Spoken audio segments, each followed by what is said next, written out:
Okay, welcome back to Fields of Fire. And we are heading into Normandy. Heading into Normandy in the year 1944. First battle with the German army. Momentous occasion, perhaps. Might be horrible, though. Might be a bad day to be an American. I'm not sure. We'll find out. I've looked over the campaign information, and there is some daunting stuff in here. Yeah, the training missions don't exactly prepare you completely. We could have done the standalone mission, I suppose, but it's like, nah, you want to get into a campaign. I think there probably could have been like another set of training missions, probably, but it is what it is. So for the campaign, we are given this company. This is our starting company. We have the COHQ, simple. He starts, though, with green experience.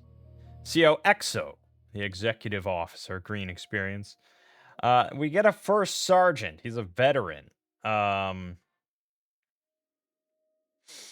And the first sergeant, I'm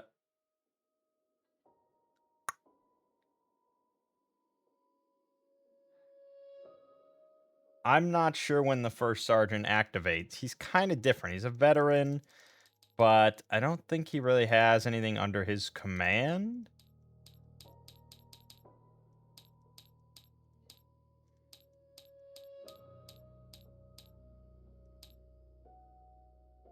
Yeah, he can activate nothing. So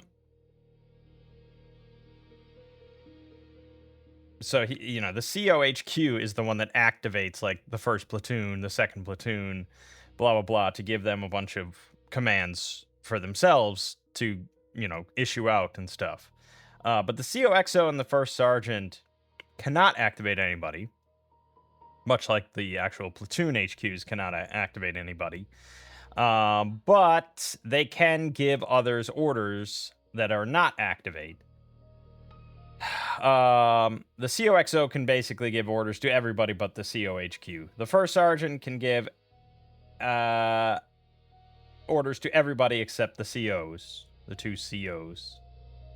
And then obviously the platoon HQs can give orders to any unit attached to their own platoon and any LAT unit. So he's kind of a lone agent, but he can also sort of move around and like actually give orders to like first platoon's units, second platoon units. He's not like restricted in that sense. He's also a veteran, which is pretty useful because he can save up more actions. So he can save up to 9 actions, but he can still only spend 6. So it's okay. He gets +1 to his command draw modifier when he is activated. So he just gets more commands. And also he's a bit better at spotting because he gets +1 because of that.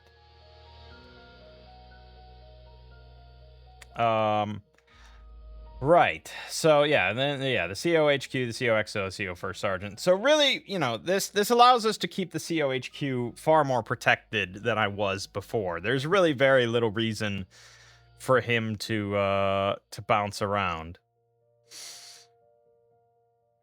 However, we have introduced now the issue of communication, because before we just ignored all that, more or less.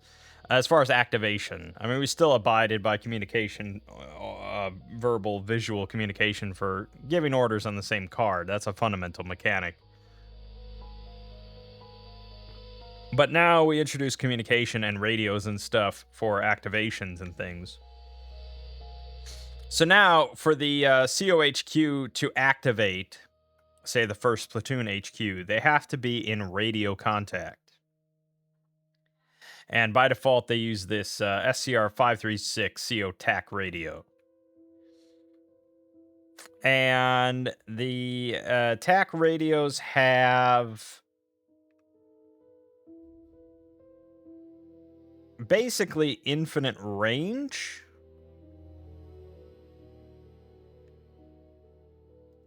But you have to be within line of sight. You know, these are kind of poor, shitty radios.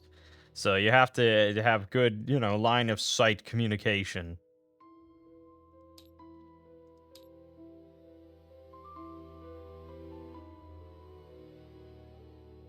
Because of its limited broadcast strength, radios such as the SCR 536 allow radio communication only within line of sight. As if daylight, and it does ignore smoke, at least. Early handheld radios do not work from undercover markers, so I can't just throw my HQs undercover to protect them if I want to have them activated to, you know, using the radios. Now, they can still activate on their own, remember. Don't forget that. During the initiative segment, any HQ unit or whatever staff member that is not activated by someone else in the activation segment does activate themselves and gets the smaller number of command. And since you'd be undercover, you'd get +1 to your command draw modifier. So, not bad, but at the same time, we'd rather avoid risking our HQs that much, but it's just kind of a fact of life a lot of time. Also, the HQ, the XO, and the platoon HQs are all green to start with, meaning that they're going to get one less command by default. So that's why the staff sergeant or the sergeant is kind of valuable. So yeah, that's the radios. I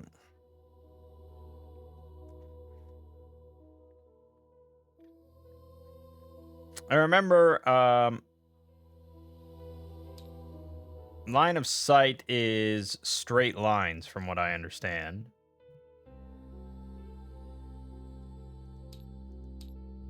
So there's definitely going to be situations in which we do not have radio communication, and they're just going to be on their own for a bit until we can sort it out.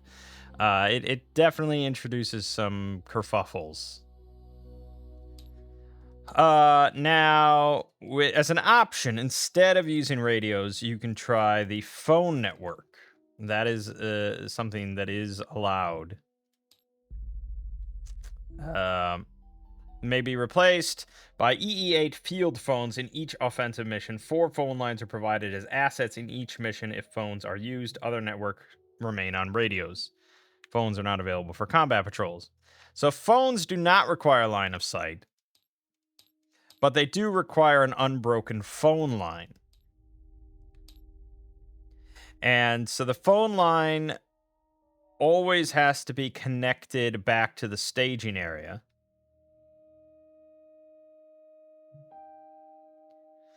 And so you can you get these 4 phone line assets that you can then drop into different cards on the map in order to, you know, spread out your phone network.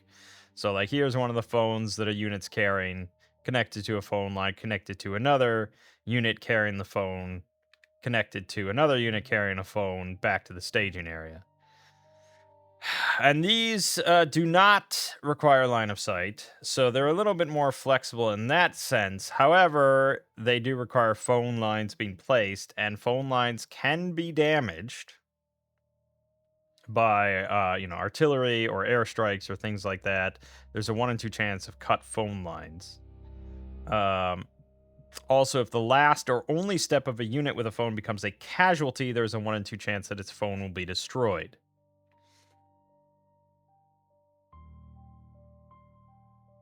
If your phone is not destroyed, place it on the map. You can have another unit pick it up and use it if commanded to do so.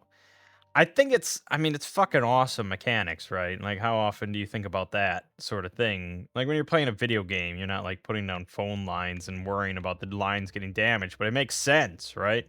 It makes sense. We're gonna try it with the the radios first and see how it goes. But yeah, I mean, maybe the phones will be a safer bet in the long run once I get the hang of it. All right, then of course we have 3 platoons now, all with their own HQs, 3 units, all line infantry, so they're standard. That's fine. And then we have various weapons platoons, which we can attach to rifle platoons as desired. So we have the mortar section, which comes with their own CO TAC radio, so they can be commanded by platoons and stuff remotely, which is pretty handy. And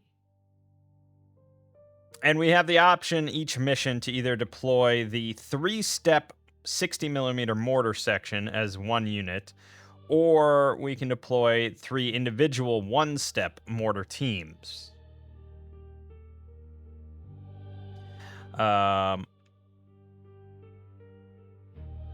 Which would be these. Now, the mortar section is obviously more powerful. They're all together, they're launching together, they're attacking together.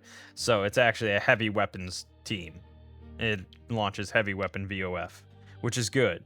Whereas the smaller separate mortar teams have to be commanded to do a grenade attack. So you have to draw and see if you get the grenade attack, which is then a -4, which is better if it succeeds than the heavy weapons, but it only lasts 1 attack. And there's a decent chance that you'll just fail. But it also allows you to spread them out more to different places. We also have to worry about ammunition.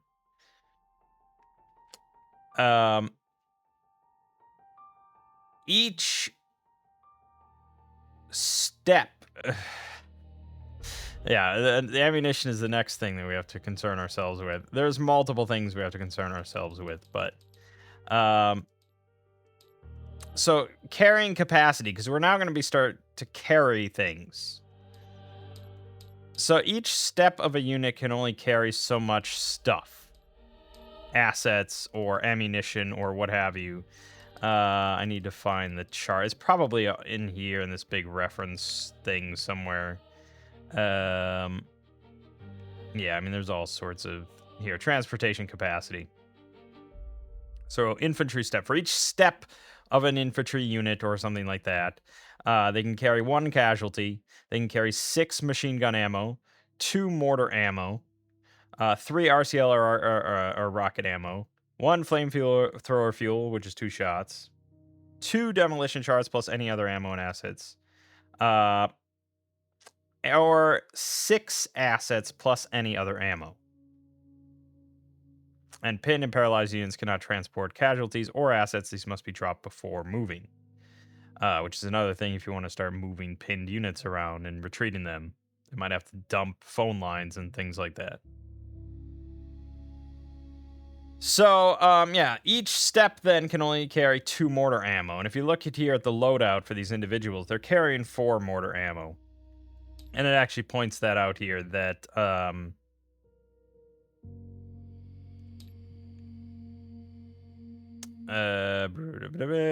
1-step mortar teams begin each mission with more ammunition than they can transport by themselves. Other units will need to be utilized to transport ammo if the mortar teams move.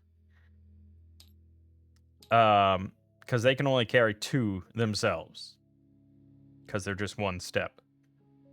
But the mortar section has 4 mortar ammo, and it explains, it rationalizes that by saying that ammo's not divided as the number of rounds represented by a single ammo point is much less for a single G-rated mortar team than a whole H-rated section. They're just, this just uses more ammo, but it's 4 either way.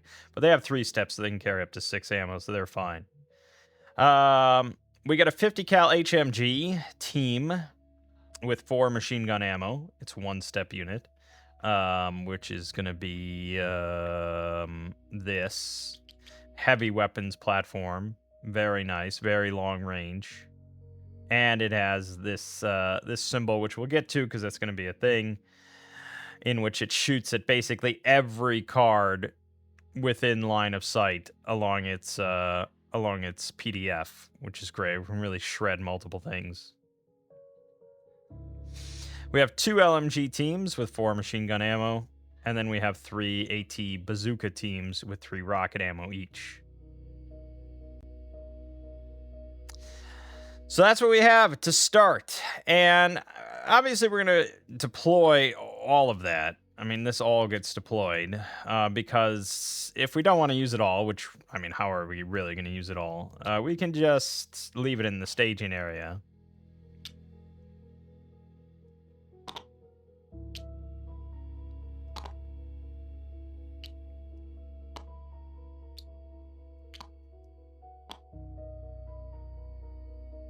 And we can attach these weapons as we choose. So we got the 2 LMGs, we got the 3 ATs, bazookas, we got the mortar section. We'll stick with the single mortar section for now. And we have the 50 cal HMG. We do not, as you'll notice, have any forward observers for artillery.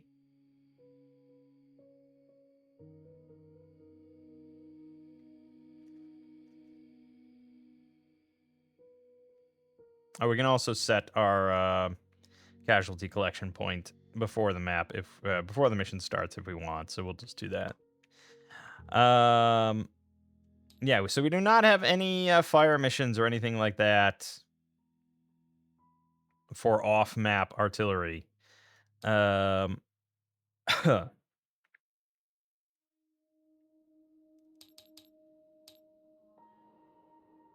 So I guess we'll just give it an even spread because you never know how things are going to go. So we'll attach 1 LMG to the 1st platoon, 1 to the 3rd platoon, the HMG to the 2nd platoon.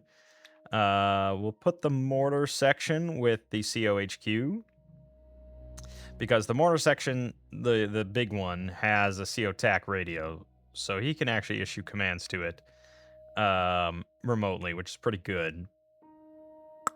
But I guess the COXO can also do that. We'll see. The COXO is more likely to be moving around. But, you know, we'll just see how it goes for now. And then each one will get an AT team. Bazooka, bazooka, bazooka. And we'll roll around with that. Now, we also have a Jeep.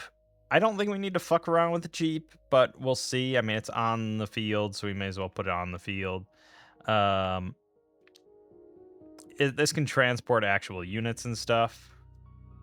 We could actually probably give it to the 1st sergeant. Why did I move that? I haven't really looked at the vehicle rules, though, so we might just ignore it. Then we have assets. These are available in every mission.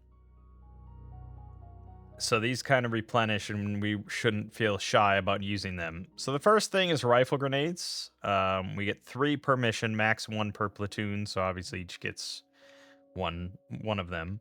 That's down here. That's these rifle grenades. So these are one-shot assets that we can use by declaring an attempt to make a grenade attack. So this is basically just like, it's essentially like the AT team. It's essentially like the same thing as the bazooka. We just attach this to a unit. One of like 2-3 PLT will have a rifle grenade. And then instead of just sitting there, we can have him attempt to make a grenade attack, and he'll launch a grenade in maybe for -4 VOF, which is really nice. So it's a bit more flexibility instead of just lugging around the bazooka teams that are only one step. So assets, I mean, you could actually just like attach it to the unit, but that's kind of what this whole section is meant to organize. So we have, say, you know, we can just put them all on the 1, 2, 1, 1, 1, 3, and they all have a rifle grenade that they can use at some point. Those are pretty simple. I don't think we really need to go over those too much. Then we have smoke grenades. And this is a bit more complicated. We have 2 different types. We have white phosphorus and what is HC again?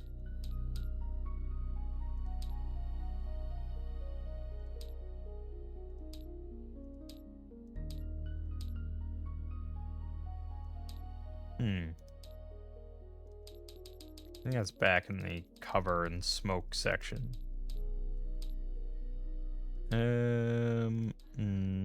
No, where the hell is it talk about smoke here? Right, HC, it just says HC smoke. Well, I don't know what it stands for then, and I'll never get to know. HC smoke and white phosphorus can be used to provide concealment. Units in a card with smoke cannot fire out of the card, but can fire within the card. Smoke blocks line of sight at all levels as it billows up in significant quantity. White phosphorus smoke is a combat effect as well as a screening effect. You can deploy white phosphorus smoke like any other pyrotechnic device, or you can deploy it offensively with an attempt to make a grenade attack action. Conduct the attempt normally. On a successful attempt, place the WP marker on the target unit and apply the combat result noted on the counter during the combat effects segment.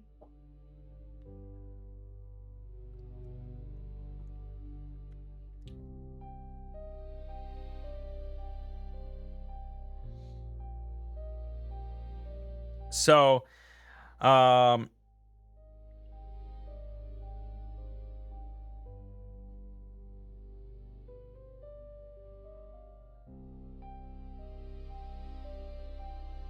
smoke blocks line of sight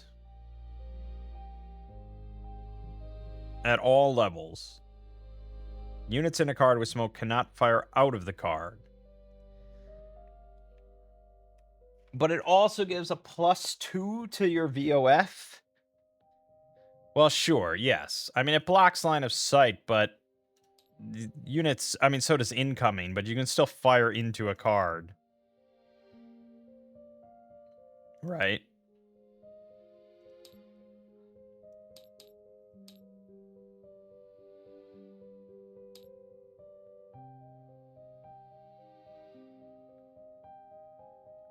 Cards with smoke, incoming, or airstrike on them. Units from outside a card with smoke, incoming, or airstrike have line of sight into the card, while units on such cards cannot see out. Right. So, you're using smoke, obviously, generally defensively. Even though you won't be able to shoot out at all, you get +2 to your VOF while you're in the smoke, which is often potentially the difference between life and death. Whereas white phosphorus smoke can be used defensively to give +1 to your VOF, but you can also use it offensively, basically in the same way as throwing a grenade. So you have to draw and get the grenade symbol. And then you place the white phosphorus marker on the target unit, and they get -4 because it's white phosphorus. It's pretty fucking nasty.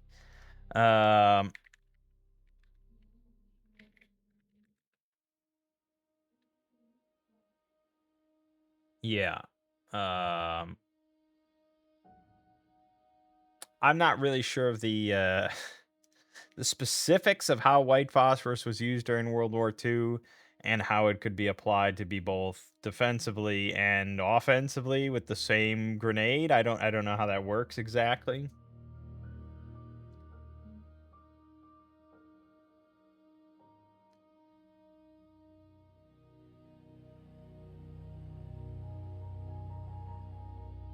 Hmm.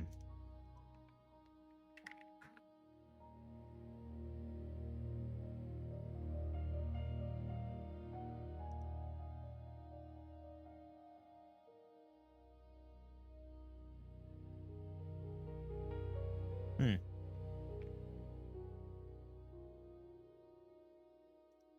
I don't know. I think I kind of want to learn.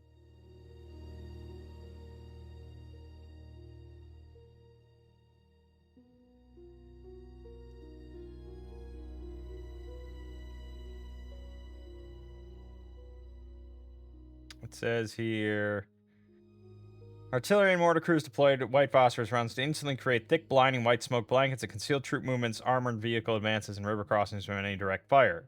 Infantry utilized white phosphorus grenades to flush out entrenched enemy positions, smoke out pillboxes, and burn down stubborn fortifications or buildings.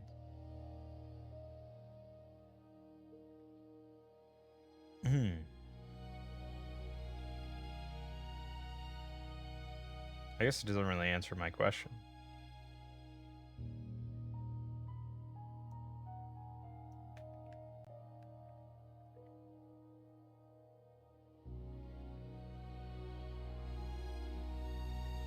Well, either way, that's how the game works, so that's how we accept it. So it's pretty nasty. Um, but ultimately, it's basically the same effect offensively as the rifle grenade. You know, it's still a -4 VOF for one turn. Um, so we have 4 HC smoke and 4 WP smoke, and that's what these are. And again, these are assets, so we can distribute them amongst our teams and things like that to be deployed. I don't know if it's.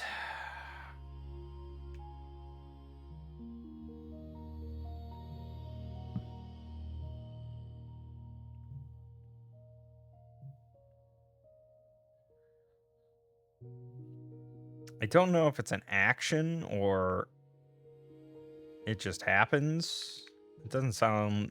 I don't think it would just happen.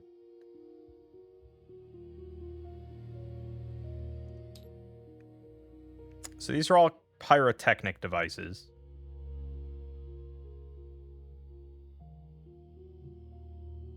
Action of deploying a pyrotechnic device is same regardless of the purpose for which it is being used.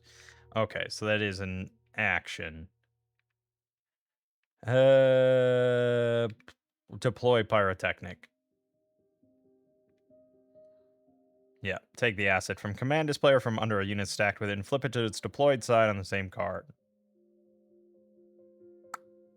Yeah, okay.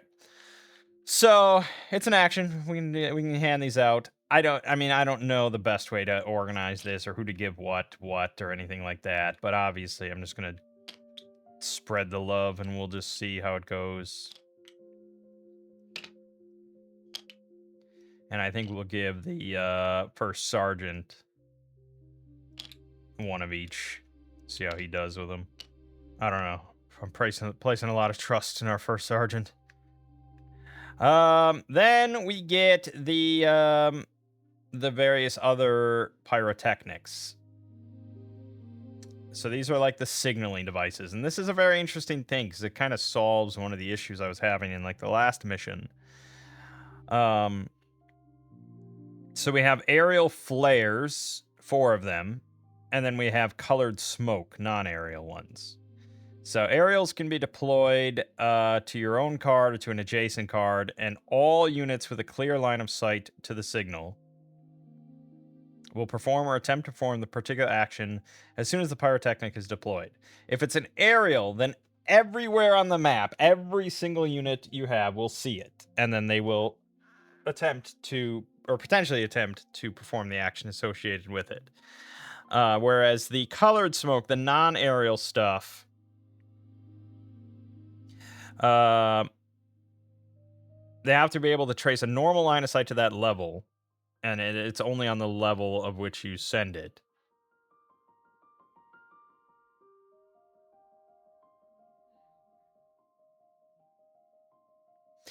And this is the really cool part. I mean, it's just really cool. The signaling effect of each type of signal is determined by you at the start of like the campaign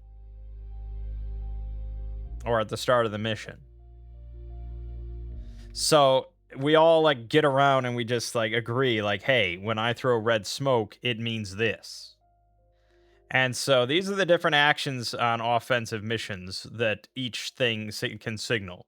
So CF, cease fire. So if I have somebody pop the red star parachute flare, every unit can see it of mine, and they all know that that means to cease fire.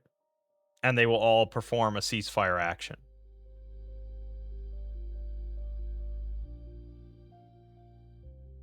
Now, obviously, this is a little gamey because in real life, you know, if every unit on the whole in the whole company suddenly saw a ceasefire thing, they would probably be either very confused, or be like, okay. Whereas here, it's just like it's based, you know, if there's still enemies in sight, they will not cease fire. I mean, they will, but then they will immediately start firing again.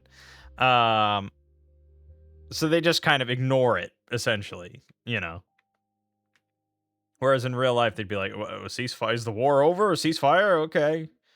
I don't know. I'd have no idea. Maybe they wouldn't. Um, if you're adjacent to phase line of a certain number, move straight forwards across it, and we'll get to the lines and stuff. If adjacent to the primary objective, move to it. Infiltrate from attack position to primary objective.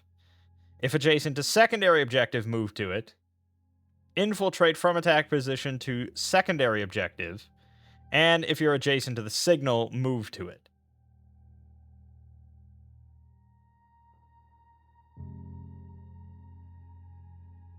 And so this allows us to get a lot more bang for our buck for actions, like action economy and all that. Like, we can potentially move multiple units from multiple cards with one action. But we also then can, coordinate to a degree that would really be very, very difficult without signals. Like, the good example is ceasefire. If you recall from like the last mission, the training mission, where I wanted to cease fire onto a card because I had my own troops moving into it to try to capture the enemies, and then I had to kind of go around with multiple platoon HQs to each card and be like, hey, stop firing. Hey, stop firing.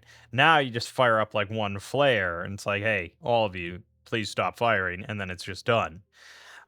So really, really economical and a really cool mechanic. So we are given the 4 aerial flares and then the 4 different colored smokes. And we have to determine now what each one means. And we do this on our mission, our campaign logbook. So down here in the pyrotechnics. So right now they're all defaulting to ceasefire. And while that is pretty cool, we probably want to differentiate some stuff.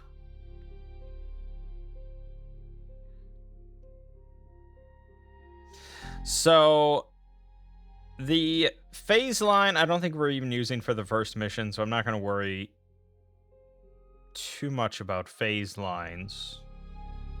Phase line 1 and 2. I think that comes up later. We have the primary objective and the secondary objective, though, and these are often dictated, of course, by the mission. So the primary objective here is going to be, they're both going to be on cards of our choice on row 3. And our objective for this mission is to secure the primary and secondary objectives and clear rows 1 and 2. So that means that, say we put it on the farm here and in the woods, we don't actually have to secure both of those. Or we don't have to secure everything. We can have some potential contacts and things like that. We have to clear all these 2 rows entirely, for sure.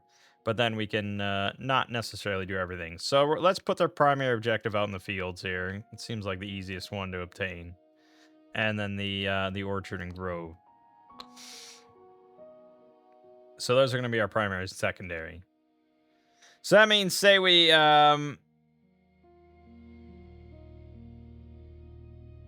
say we pop I don't know, purple smoke right here.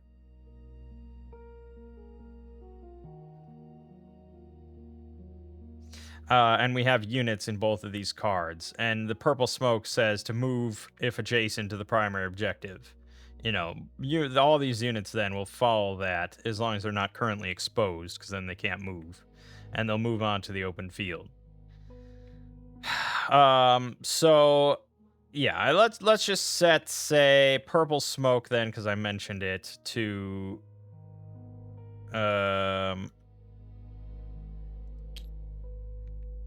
let's see, if adjacent, we need M2PO.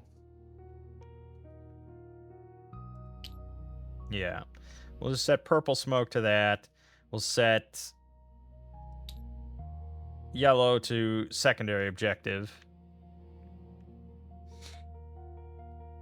We want to have at least a handful of CFs for sure.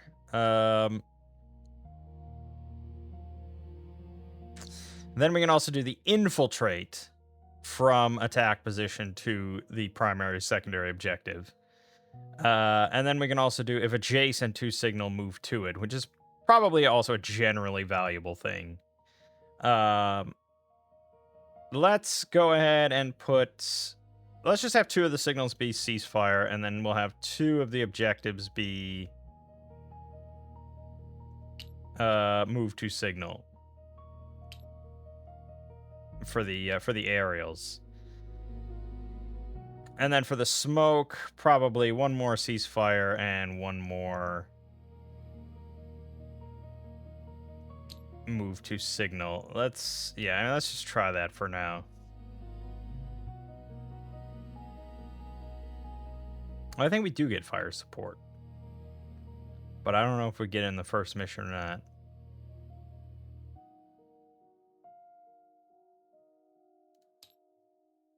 Oh yeah, here we do. We have an additional attachment, the artillery forward observer with CR 610 RDFD net radio. And we have 4 fire missions for high explosive artillery, 105 millimeter, and 1 for white phosphorus.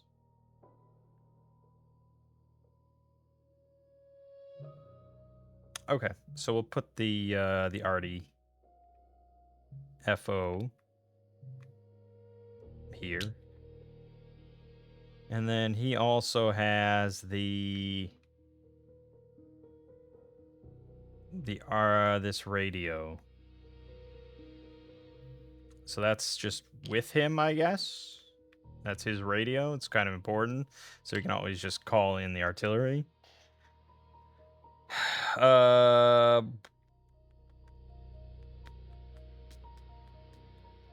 He's not really represented here, so I probably will just keep it with him. That's fine. All right, we got to spread out these smokes. And it's like I don't know, man. I mean, it's a lot to take in. So, I mean, these are just going to be kind of spread out. We'll give the Red Star parachute. We'll give one to well, yeah, I guess we can give it to the actual HQs as well. Makes more sense. So we'll give the 2nd platoon one, and we'll give the 3rd platoon one. He gets the Red Star cluster. We'll give him the Green Star cluster. There's so much to take in of, like, strategizing, you know, and thinking about that stuff of just who's going to be where, when, and how, and blah, blah, blah.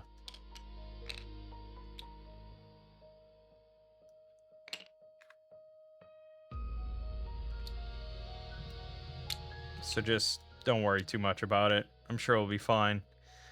Yeah. So then we can... I mean, that's basically everything we got. We have everything we got. There's handheld illumination, flashlights, but that's for night missions only, and we're not doing that yet. So we can just move on. So we have 10 turns. I can read the description. During the Treviere offensive, June 8th to 10th, 1944. Despite the traffic jam getting across Omaha Beach, we need to go into the attack to secure the beachhead and let the 1st and 29th Division troops catch their breath, as they have been fighting hard since D-Day.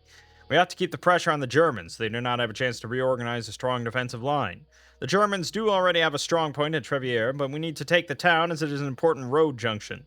The Ore River is an obstacle to motorized movement, so we're going in on foot, wading across the Ore to take it in the flank. Due to the congestion on the beach, we do not have all our heavy weapons, but we will use maneuver and surprise. For most of us, this is our first time in combat, but this is what we spent the last 2 years training for. You know your jobs. I have confidence that your training will take over. Good luck, and God bless you. Alright, so we can reattempt this mission once, if we fail. Our objectives are to secure the primary and secondary objectives and clear rows 1 and 2. Line of departures between the staging area and row 1, so it's very standard. we head out from there, and that's where we land. Limit of advance, top of row 3, so we can't move past there, and that's where the enemy falls back to and all that. Left boundary, right boundary, blah, blah, blah. We placed our primary and secondary objectives, and then we place the attack position on row 2 adjacent to either the primary or secondary objective. So the attack position is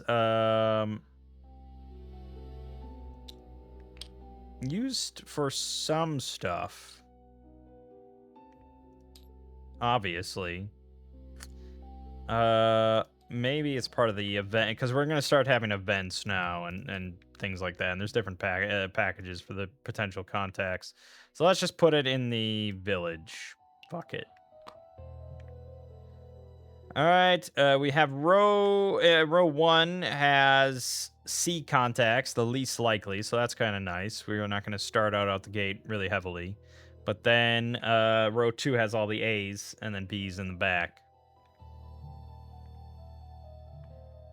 Use the 4 Grenadier squads marked GR, group 1 to 4. Draw 1 at random each time a squad is placed. Refer to the breakdown chart to see how the A and S rated squads break down. And we actually already have that assigned here in the enemy troop draw bag.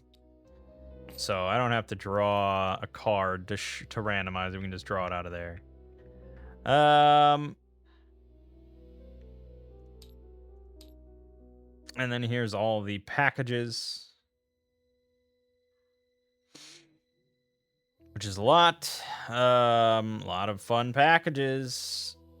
And this should probably be organized ahead of time. I mean, we do have this. I guess it says...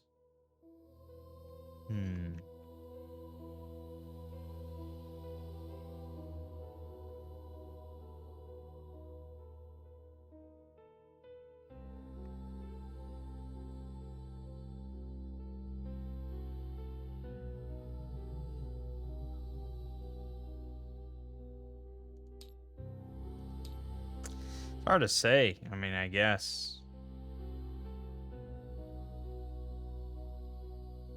Like, I don't know how I'm supposed to know how limited it is. I mean, I guess there's 2 LMG options.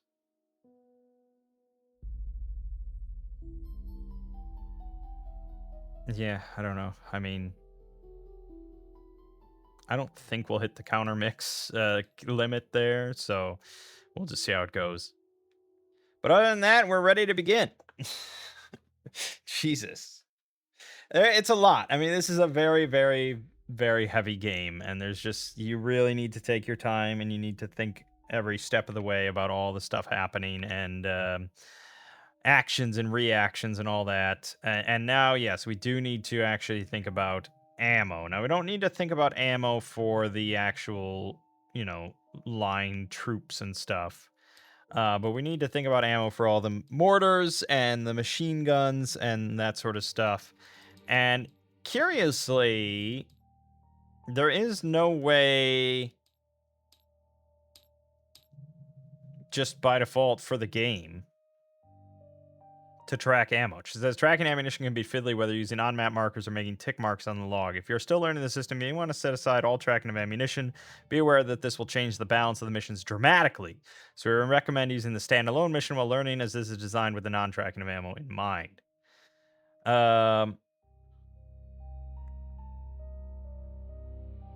Yeah, so I mean, like, ammo trackers, I don't even know where they would be, or I have no idea. But on TTS, at the very least, we can go here and it says ammo 4, and we can actually use 1 ammo or add 1 ammo and track it that way, which is pretty nice. It says 3 ammo, this is 4 ammo, this has 4 ammo, so on and so forth. So we can just track it that way. Otherwise, you would track it like on here. Your 1 LMG has 4 ammo, 3 ammo. You'd write it in with a pencil and erase it each time you use it. And it's very old school, and it's kind of, I bought a physical copy of this game. I'm still waiting to get it. But yeah, there is something vaguely appealing in that. Just like, it seems like the way that they would do it back in the day kind of thing, All right, but let's commence and let's get this all going and just see how we do. We're probably going to get massacred anyways, so don't worry too much about it. So the CO HQ always gets automatically activated by the BN, the battalion HQ, off map. So that just always happens automatically, and then we draw to see how many actions he gets. So he gets 3 commands. So he can activate various HQs and staff members, but not everybody. Not everybody. It would probably be the most prudent to just activate for now our 3 platoon headquarters, our 3 platoon commanders, and let them command. Because we need to just start scouting out these situations. So I think that's the best for now. So I'm just going to activate all 3. And that's it. And that's it for the activation segment. Well, for the CO. So then we go to the platoon headquarters / CO staff impulse that was activated by the COHQ, which is just our platoons. And they're going to each draw in whatever order we choose. Well, let's just start with first platoon. He only gets 2. That's not many, but it's basically all we really need. That hill is kind of hiding a little bit, but yeah. So we'll play it relatively safe yet again. I'm going to spend 1 command to just peel off an assault team. And then we're going to send the assault team in.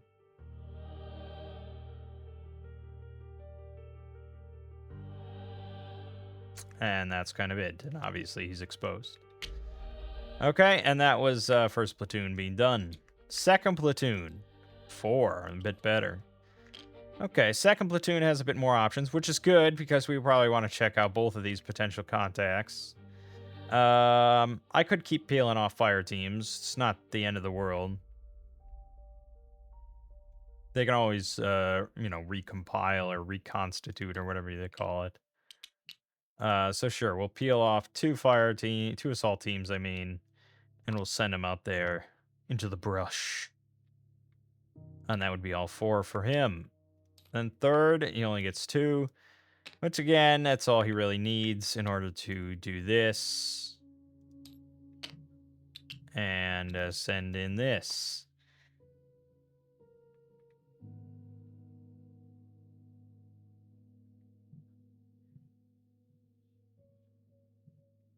Yeah, no, none of those assault teams have smoke or anything like that. But this is all very heavily fortified hedgerows, and so we got pretty lucky with the randomized terrain. And yes, this is randomized terrain. Completely randomized. So, you never know how it's going to go. All right, but that's it for us. So now we go to the initiative segment. And so this is going to be any command staff or anything like that that was not activated previously. They activate now. So the XO is going to activate. He draws. He only gets this number, which is 1. So he has 1 action for himself, which he could just save, I think. Until we know what we're sending in or what we're doing or anything like that, I don't really feel super comfortable throwing anything to the wolves. So he's just going to save that. And then the first sergeant, who gets 3. That's pretty good. And again, he might just save it because we're probably going to need him to do some spotting very soon. So he's also just going to save. We're playing cautiously. We only have 10 turns, yes, to do a lot of work, yes, but discretion is the better part of valor. All right, that's it for all our for all that stuff. Then there's the general initiative, of which we have 2 actions. I mean, these are all identical. Like all of this entire row is completely identical at this point. So it's kind of like whatever. Like I gotta pick somebody that might die or not die or something. So I guess we'll just have these 2 try to find cover. May as well. So that's going to be 4 cards for each one. Starting with that left one. 1, 2, 3, 4. He found cover.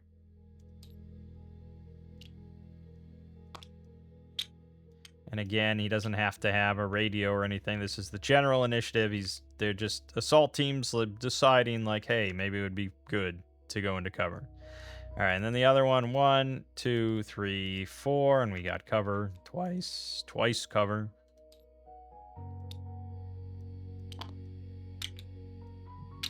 Okay. And that's it for general initiative. So next would be, of course, enemy activity phase, but nothing happening there. No captures, no retreats, no vehicles are moving. Blah, blah, blah, blah, blah. So now the potential contacts gets evaluated. We have 4 potential contacts, and these are only Cs, so even at no contact, there is just a small chance, 4-card draw for each one. Chances are we're going to get 1 contact, but it would be really weird if we didn't. So we have to resolve this in a random order, 1, 2, 3, 4. It's going to be the second one right here. It's going to draw 4 cards, looking for the word cover, and nothing. No potential contact. 1, 2, 3. It's going to be the first one here on the left. 4 cards. 1, 2, 3, 4. We got contact. So now we're going to go back to the mission and look at our package list for C's. And it's 10 option there. 10. And that is a 10. So that is going to be package number 5, a machine gun nest. LMG with 6 ammo in foxholes, or HMG with 8 ammo in foxholes.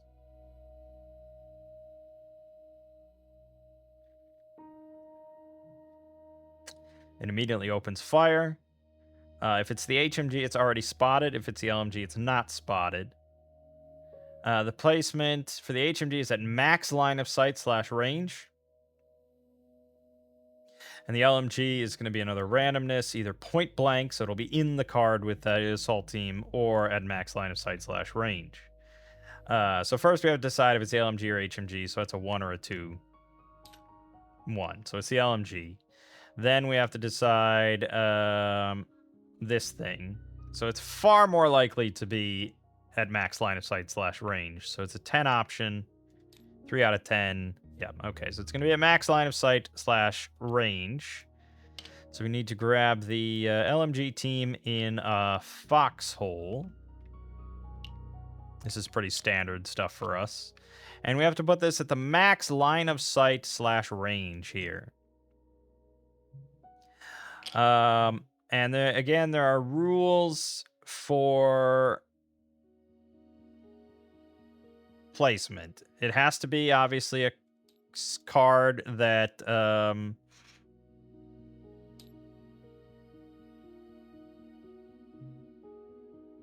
unit that places a PDF must be placed in a position where it is able to open fire on a unit which triggered the contact. If the package list skips a distance of max line of sight / range, it means to place in the maximum possible distance from which it is possible to open fire on the triggering unit. Therefore, you cannot place such unit outside of its maximum range on cards with other player-controlled units, or on cards where other player-controlled units lie in between the placement card and the triggering unit, unless grazing fire is possible.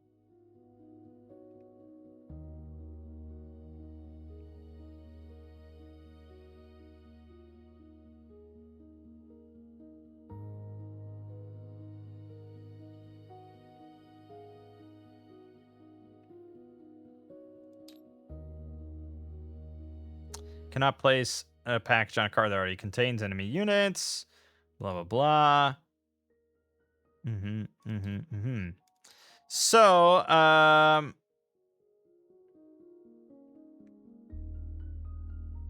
that's the only guideline then. Now I feel, well, no, because you can't put it on any card that has my units on it either. So it could go here, but it couldn't go here. It can't go here because that's not a straight line. It could go here though, and I think it will. That is the max line of sight / range that is an applicable position. So yes, it's going to go here, which is quite far, and it's going to be unspotted, which is quite shit. And this thing is now going to open fire onto our assault team from all the way up there. And it's going to be shooting automatic weapon fire. Yeah, and that is the case right now. That's not great. It's not great because we're gonna now chew through another potential contact potentially in order to get to this thing reliably.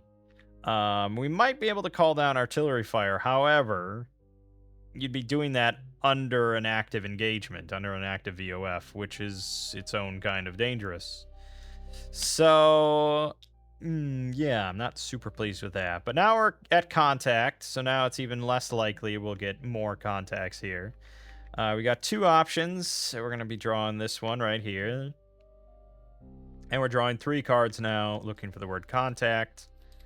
We got nothing, so that's done. And then the last one, 3 cards. 1, 2, 3, contact. Okay, well, that's unfortunate, but also not super surprising. So we're going to once again draw from the C packages, 10 options. It's number 6, which is package number 2, incoming. So we are going to place a artillery -4 or mortar -3 with a spotter in a trench. Unspotted. So the incoming VOF's on the triggering card. The spotter is at max line of sight. So let's determine if it's artillery or mortar. It's going to be the mortar. That's pretty good. So this is pending. Is incoming -3. Done. It's not going to be good for him. Our assault team is almost certainly fucked. But what are you going to do, you know? Then we place the spotter at max line of sight, which in this case is here. Because you can't, unlike the open fields here, you can't see through this. This is, if this were at a higher elevation, yes. It could be here though, because you could see in here. So it could be either one of these two, and we have to decide randomly. So it's going to be this one, the open field. So we're going to put down an enemy spotter, mortar spotter 1, I suppose. And he is unspotted. And that's everything.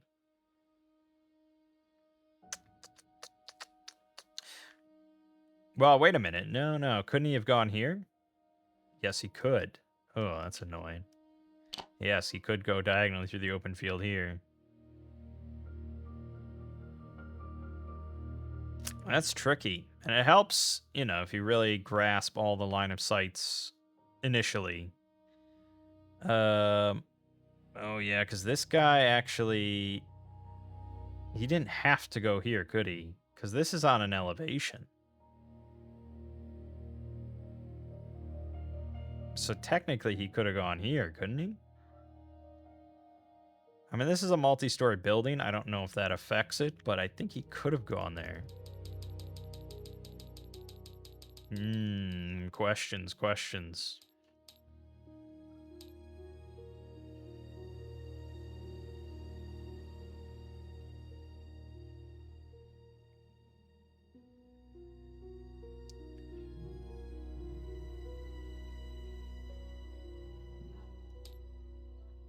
Yeah, urban cover does not block line of sight in any way.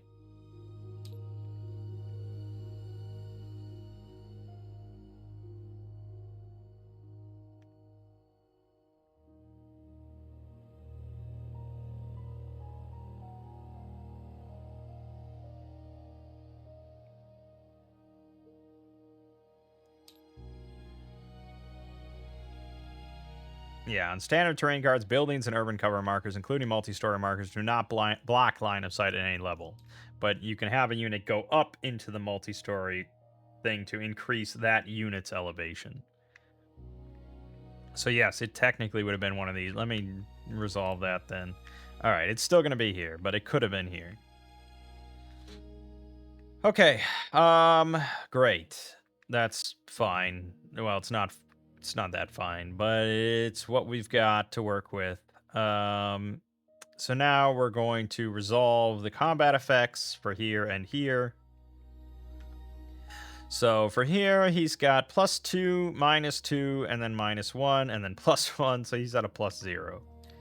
Miss. Okay, excellent. So he's not even pinned. That's pretty good. Here it's going to be a lot worse, however.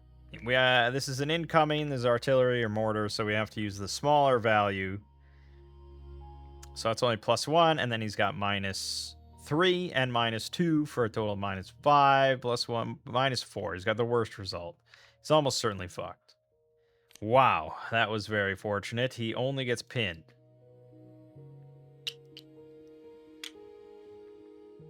Okay, and again, there's no line of sight out of this card until the end of, basically, the end of next turn.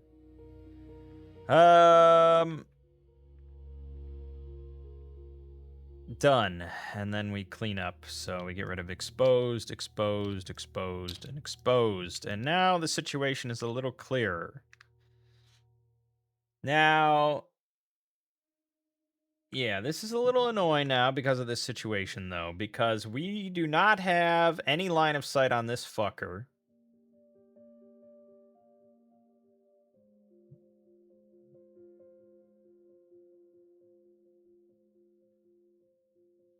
Outside of, say, this card specifically, which, again, next turn we won't. This card, or this card. This guy, we do not have line of sight on except for this card, or this card, or this card. So we need to kind of back up the assault team here. But anyone that enters this card is going to be under fire, so really the only thing we'd want to do is attempt to infiltrate.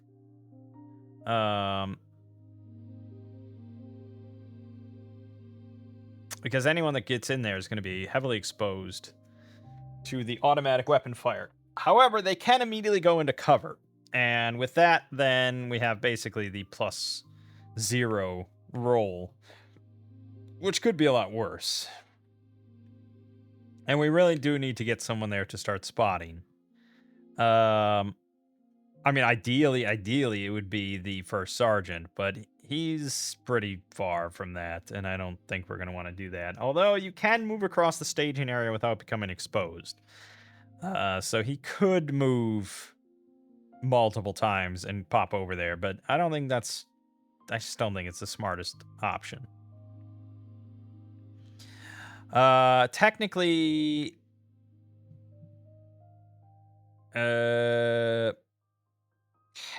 we're at engaged right now.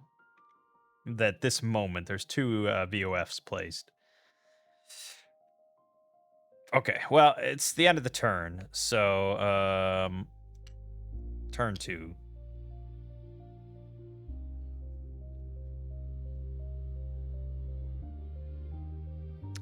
We are on a hill, though. Doesn't that make it easy? Yeah, we're on a higher elevation, so we have +1. And as long as they have a line unit do it.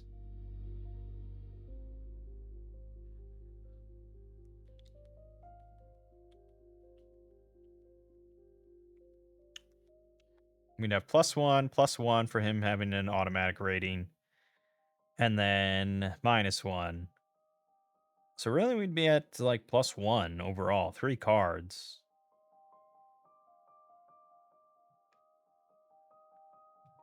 That's not bad. It's not bad. Okay, well, let's resolve things in order. Enough theory crafting and discussing. We activate the COHQ. He draws. He gets 3. Well, once again, I'm probably going to activate my 3 platoons.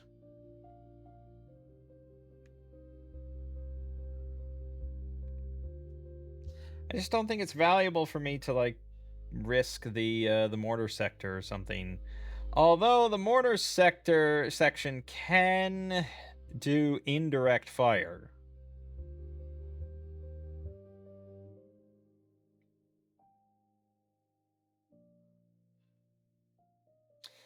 Yes, and I think we want to actually double check that for the rules, because this could actually be pretty useful. Here. Indirect delay involves employing indirect fire using an observer, just like off-map artillery and mortars. Only the multi-step mortar section may use indirect delay. It requires someone who is eligible to issue orders to the mortar to spot for them and give them an order to call down fire. This could be the COHQ, CO staff, or it could be a platoon HQ that the mortar section is attached to. Mortar can either have its own radio or phone to be co-located in the same area of a card with another HQ that has a radio or phone. This is considered good enough. The HQ simply relays the order. They do not have to be eligible to issue orders to the mortar section. Okay, so the mortar can either have its own radio or phone or be co-located in the same area of a card with another HQ that has a radio or phone. But our mortar section does have its own phone.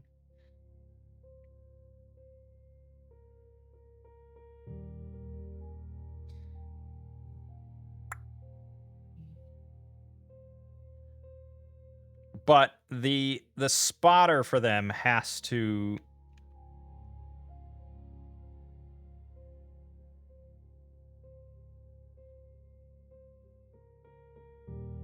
Yeah, we can't use the platoon HQ for this.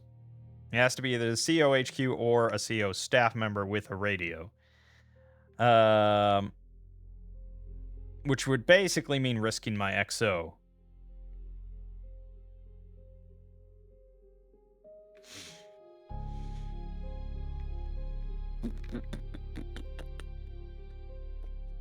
Why would I want to do that?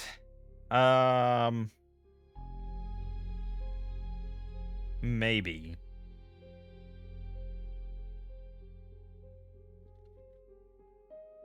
We could handle this LMG pretty nicely, but at first I have to spot it, so it's kind of a moot point until I spot it.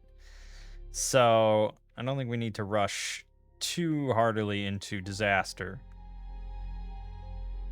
So we're gonna have first platoon, second platoon, third platoon all get activated. We'll just leave it at that for now. We'll play it simple. So first, the first platoon HQ, reshuffle, gets 5. Okay, that's quite a hefty amount. I like it. Now we want to infiltrate, and I think we can even do a platoon infiltrate. All good units of that platoon on the same card that are not marked as exposed and do not have a tripod similar or an HVOF rating, blah, blah, blah. Have each unit in the platoon perform an attempt to infiltrate an adjacent card action. All units move to the same card. Units on the card who are out of communication with the originator remain in place. Now that's kind of an interesting way to word it, and I have to double check this now, of course. We double check everything.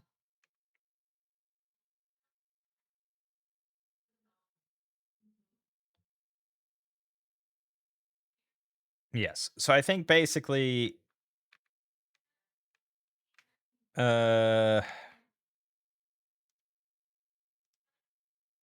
basically, yeah, this is just action economy.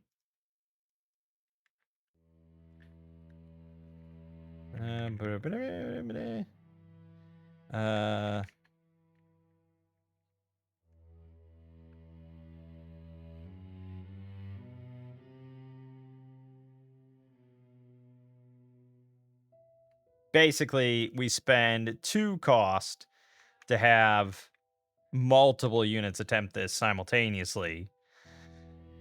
As opposed to just spending 1 or 2 to have like 2. Like, basically, it's really only useful if you are sending more than 2. And the thing is, I kind of need to send my platoon HQ into this mix. Because he has to continue to give orders. So I think we are bringing more than 2, but I don't want to risk everything. And ideally, the platoon HQ will just, like, vacate after this. We're hoping that he, if in nothing else, is successful on this. But yes, I'm going to go ahead and do a platoon infiltrate for 2. And we're going to move these 3. And they're all going to head undercover. Which is a little risky if there's grenades or mortars or something like that involved. But that's not really much risk at the moment. So we're each going to attempt an infiltrate. So we're drawing 2 cards and looking for that cool little infiltrate commando symbol. Starting with our HQ. He did not get it. I could exhort and attempt one more card. Yes. Damn it. Okay, so he's marked as exposed. That's bad. This is bad. Then, the second unit, 1, 2, didn't get it. He's marked as exposed. And then the third unit. Got it. Okay, so he's not marked as exposed. That's good. I mean, we mostly did that just to try to keep some people alive. But we'll hope for the best. So I have one action. No, I have 2 actions left. 1, 2, exhort. Yeah, I have 2 actions left. So we're going to have both of them potentially try to spot this asshole.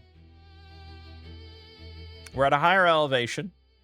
And he is automatic fire, but undercover. So as I said, it's a net of +1. So 3 cards to have one of them try to spot. 1, 2, 3, nothing. And then the other one, 3 cards attempting to spot. 1, 2, 3, nothing. Jesus. Well, that was a really shitty turn then.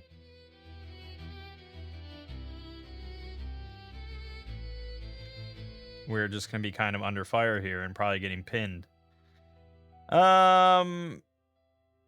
Yeah, that's all there is to it. All right, second platoon HQ gets 4.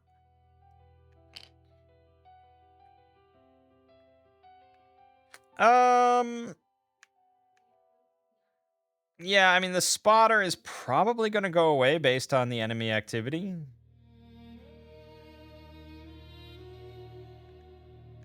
They're using defensive tactics, hasty defense. So if we look at that, and if we look at not under fire and no line of sight to an opposing unit, which is what the case would be, it's just automatically remove the unit and place a PC marker. But I don't think you can actually put a PC marker where there is a PC marker, so I think it's just removed. Based on my understanding of it, but maybe there can be 2 PC markers? That would really suck.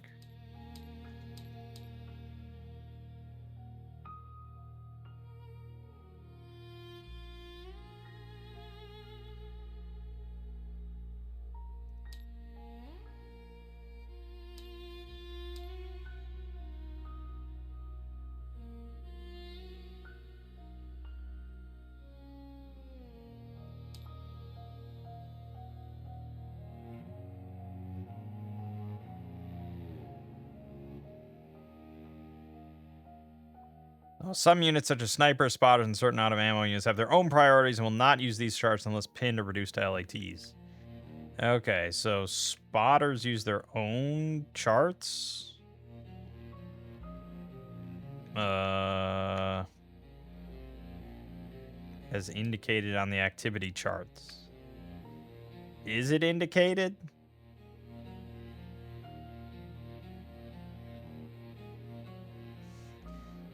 They act according to their own thing. Yes. Where is that mentioned? It just says they will not use this chart. Oh,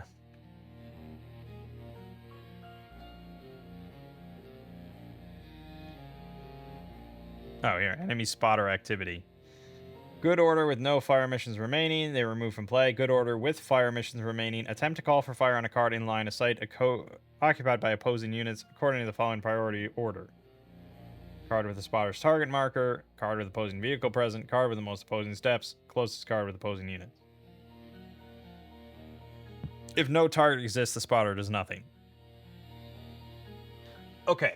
So basically then, this turn he'll do nothing because he has no line of sight currently on anything. Because this is obscured. Well, no, he does have line of sight into this, doesn't he? Maybe he does. Maybe this is a...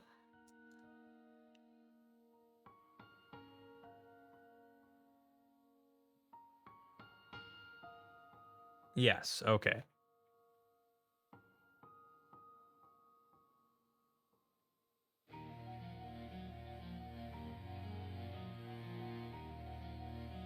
Okay. So yes, they will continue to bombard this section as long as there is a unit there. So they're doing mortar concentration. And that's what this was. Mortar spotters have 2 missions and draw 4 cards for the second mission. Arty spotters have 2 missions and draw 3 cards for the second mission. Right, so they automatically do the first one as soon as the package comes up. Like that just happened successfully. But now this turn he's going to draw 4 cards for this second mission because he's a mortar spotter. And if that is successful, we place the incoming marker basically again. And if it's unsuccessful, he's pretty much done. Next turn, he'll just leave and be removed from play. But yeah, basically, this assault team is pretty fucked, and we don't really want to be involved there. So we're going to basically move everything. I think we're just going to platoon move up here, because it's fairly safe location.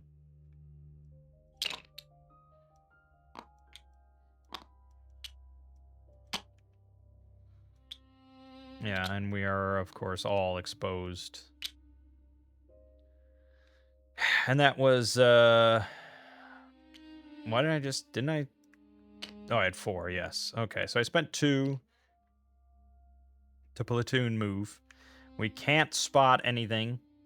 I can move the assault team up if we want to trigger another potential contact. I don't know if that's incredibly smart.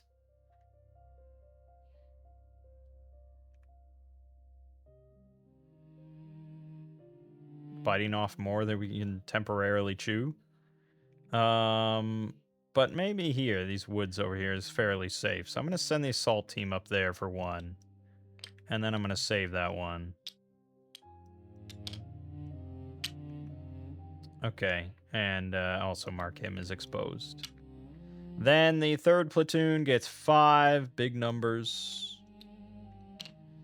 Well, similarly an issue. I could move... Oh yeah, we wanted to...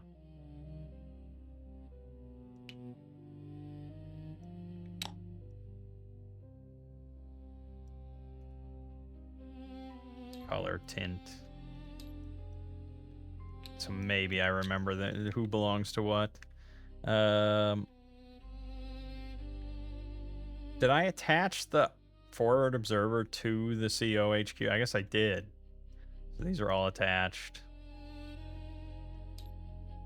We'll make that purple for royalty.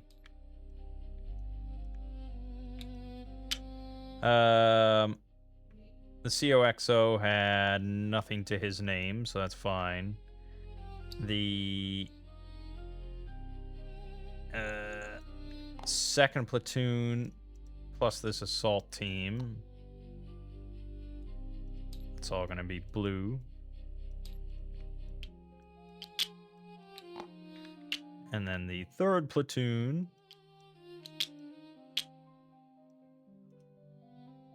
will be green. There you go. Okay. All right. So that's that. What am I doing with him? I guess, yeah, I'm basically moving on to this card as well. And then we can spread out from there again. So sure, we'll just move the whole platoon up.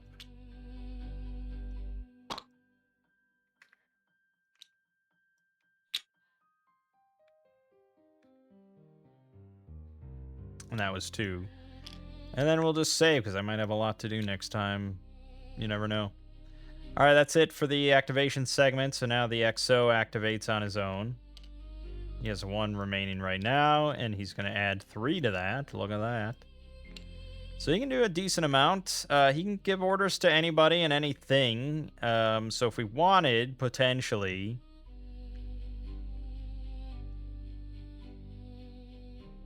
Yeah, I could move here. Exposed. And then I could order this assault team forward to go check out the village. And then maybe during general initiative, try to get him into cover or something. He's an assault team, so he's not going to be able to fire on anything unless it spawns in the village. And maybe I'm biting off far more than I can chew, but I do need to move up. I mean, we are at a bit of a disadvantage here. And probably general initiative is mostly going to go to try to spot this fucking LMG here. But yeah, so he spent one to move. He's going to spend one to kick the assault team forward. I guess he would have moved under this cover. All right, that's it for the XO. Then the first sergeant activates. He gets an extra 1, so he's at 4. Yeah, I think he might move over now and try to handle this mortar sector. So he's gonna move. I'm not gonna fuck around with vehicles. I got too much on my plate to worry about it. So he's just gonna move twice, and again, he doesn't get exposed moving in the staging area. So that was 2. Then he's going to move the mortar sector up, and he'll move up himself for another 2. And that's where we're at. All right, then the general initiative 2. All right, we're going to have this guy again try to spot.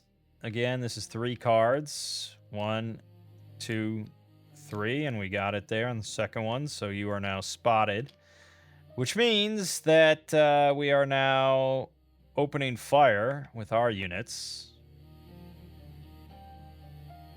Because the line of sight is reciprocal and we have long range units here, so we fire. We place, of course, just the small arm fire on it, but it's something. We're on the board.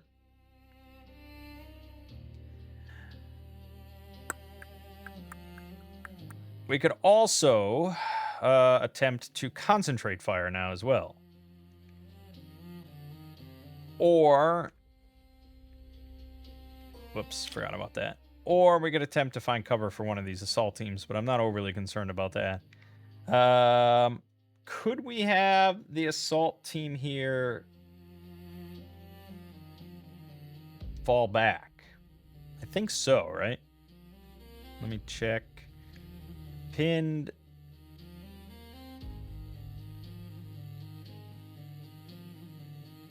Pinned limitations. You can move to an adjacent card only if it's a staging area friendly occupied and has no VOF on it. Yes. So he could fall back out of that card. In which case, this spotter would then try to call in fire onto this place. But yes, I guess it depends on how much I care about the assault team. But why wouldn't I care about the assault team? Well, he could also move over here, couldn't he? And then he could reconstitute and rejoin the 1-3.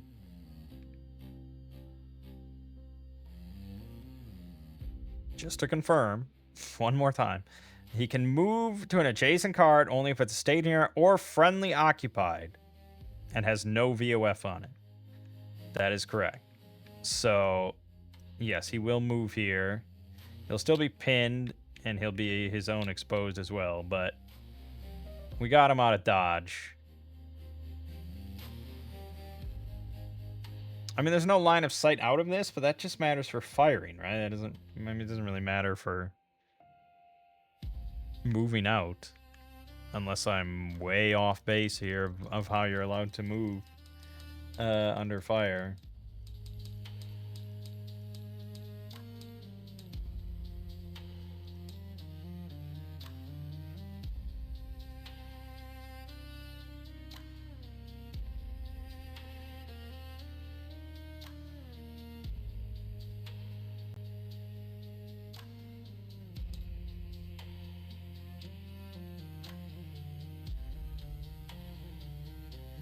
Yeah, I mean, that seems all legit. So there you go.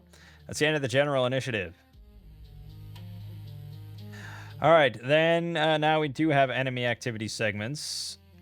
So we will start with, well, it's randomized, I suppose. One of those 2 up there, starting with 1. Okay, the LMG team. They are under fire and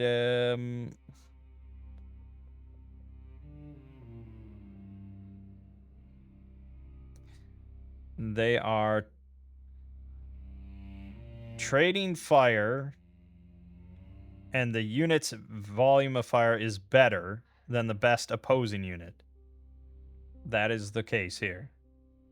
So they're going to draw, they're on hasty, so it's a 1 or a 2. And on a 2, they'll attempt to concentrate fire. Okay, so they're going to attempt to concentrate fire. So we're drawing 2 cards and looking for the crosshair. 1, 2. So they failed to concentrate fire, so that's it. Then the spotter,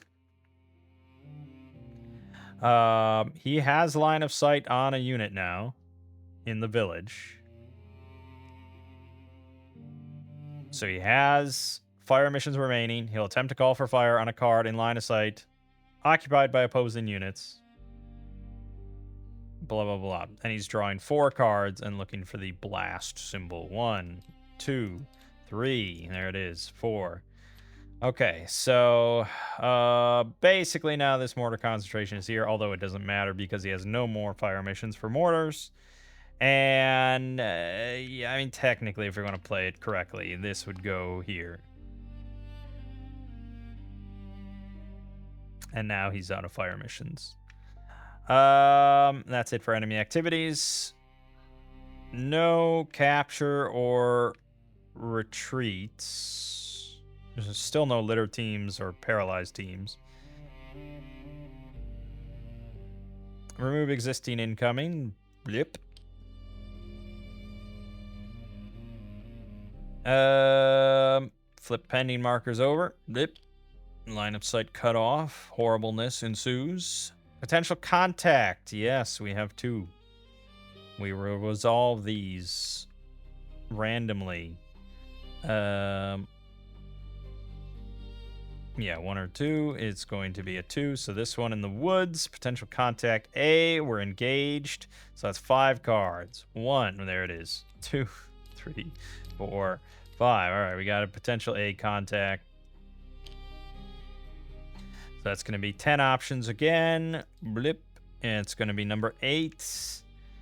Number 10, a flak 36 AA gun, 88 millimeter with 6 ammo in a trench. Spotted and placed at max line of sight / range. Ugh. That sounds really not good, actually. That would be this 88 millimeter flak gun.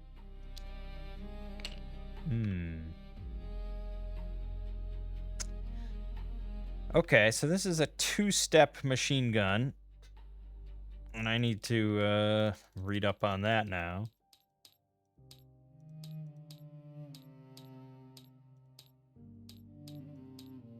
Two-step machine gun teams. 1 step represents the actual machine gun and its operators. The other represents additional men charged with carrying ammo.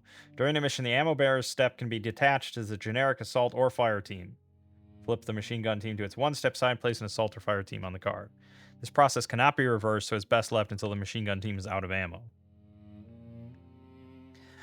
Okay, so this one's going to be really nasty. It's a heavy weapon with very long range. And it is in a fucking trench with 6 ammo. Now, it doesn't really let me, yeah, there's no ammo counter here, so I don't know if I'm meant to do that manually or what. I don't know why that doesn't get the ammo counter. And it's in a trench. It's going to be either 1 or 2. 2. Okay. That's better. It's less protected, but it's still pretty protected. And of course, it is not spotted. It immediately opens fire. And we get a lovely, lovely heavy weapon volume of fire here. This assault team is fairly fucked.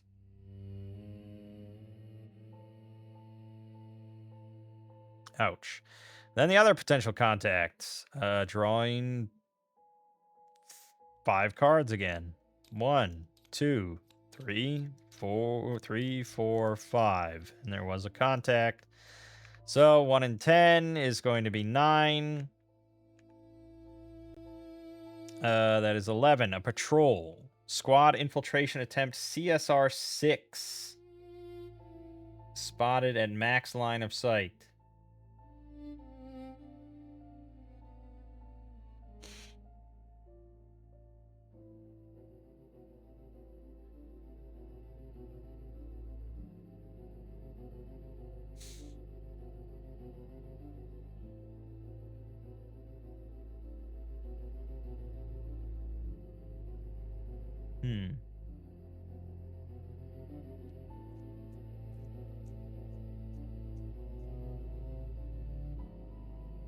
I wonder if I should be abiding by this unit placement thing.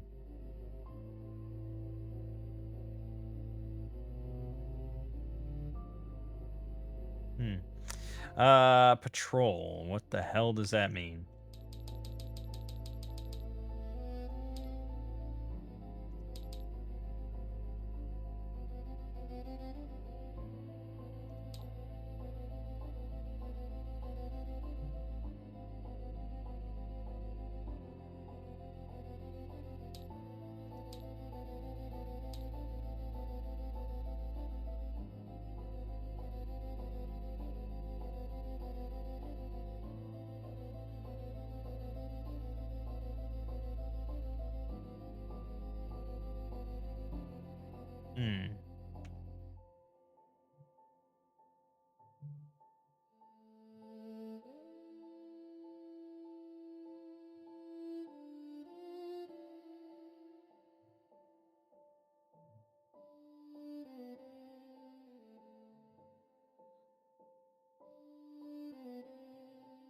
Okay. That didn't really resolve.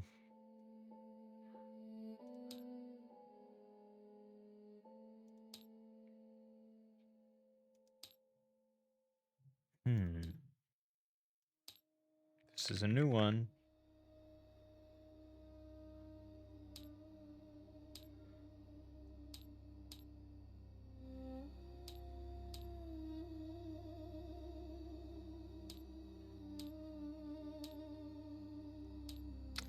No, but that's a specific mission type. That's not where we...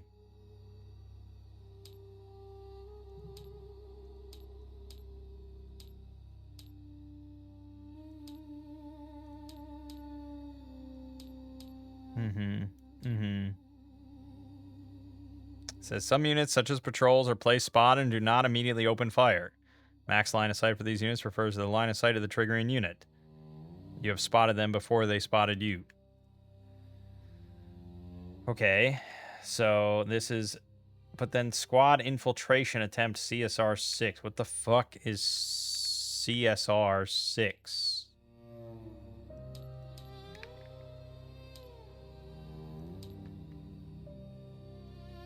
It's not even in the book. There's no mention of a CSR. But I think that's...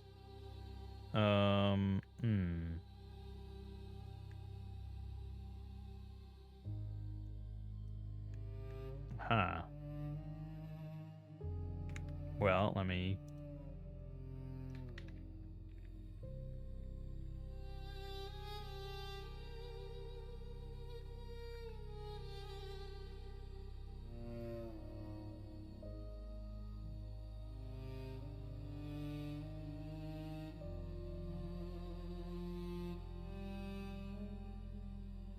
I assume that means I draw a 6 card. The infiltration attempt only determines if you place the unit exposed or not. It always goes to max line of sight from the triggering unit. Then if you have someone in range who isn't already occupied, you get to fire at it before it does anything. As you say, it's not quite an ambush as it may be too far away, but you've definitely seen it before it sees you.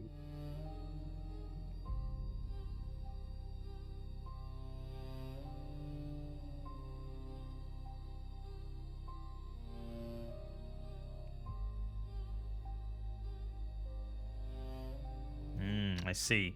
Yes, I see. Okay, I got it. Okay, so replacing a patrol, a squad, replacing a random squad from this bag, which is going to be this. That's an automatic weapons team. That's great. And they are attempting to infiltrate, which just means that if they'll spawn with exposed or not. And it's going to be spotted at max line of sight from this guy. And it can't be anywhere where I have a unit or there's an enemy unit already. So basically we're looking at like here, I think, or here.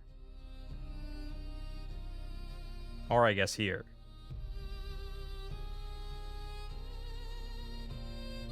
Yeah, I mean that's it. I don't know if there's any other tiebreakers for placement, you know?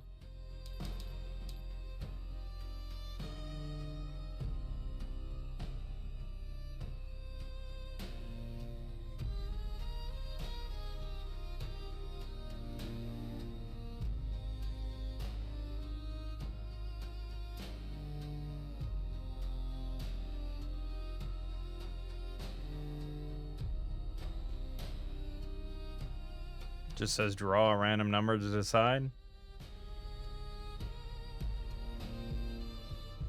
But I think that is what this is, unit placement. Which sounds like I'm never supposed to put it on the same row.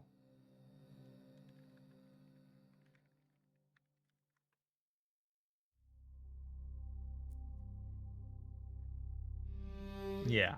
I think that is okay, so I think I've been doing that a little wrong. So we would put it max line of sight, but you don't place it on the same row apparently, which means that it would be here. So now we'll draw the 6 cards to see if they get an infiltrate. 1, 2, 3, 4, 5, 6. They are not, which means they're exposed. Doesn't really do us much good, though. I have no... Wait a minute, Mikey. I can open fire on that shit. Oh, I open fire with everything. Everything. And they do not open fire. This is essentially an ambush scenario. This is the very lucky thing this is the only one that does not place a PDF or VOF upon spawning. So yes, this is the ambush moment. That's very good for us. We needed a bit of a win. So yes, because this is just open fields, we do have line of sight here. And we immediately start bombarding them with heavy weapon fire, thanks to our HMG here.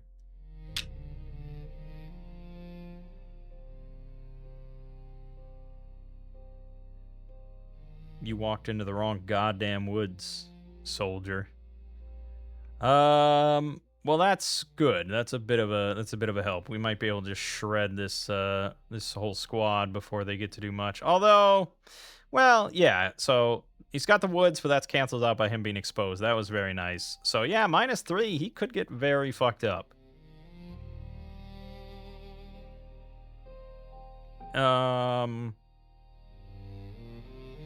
So that's been resolved. There's a lot going on. Just trying to organize everything. We did all the potential contacts, so that's done. So then we'll just move on. No one is firing at an invalid target at this point in time.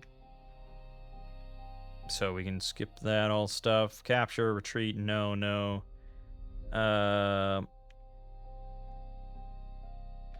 Technically he's unpinned, but that would be during the pinned recovery, so that's after the retreat segment. We remove existing incoming, and...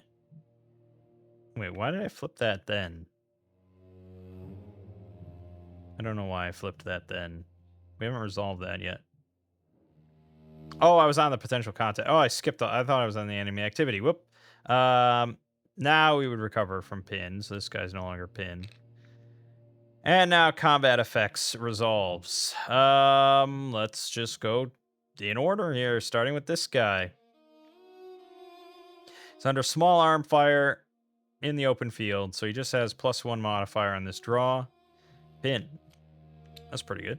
I'll take that. He might retreat. He might fall off the map and be done with. That would be very nice. Then here, this guy is being shot at by the heavy weapons.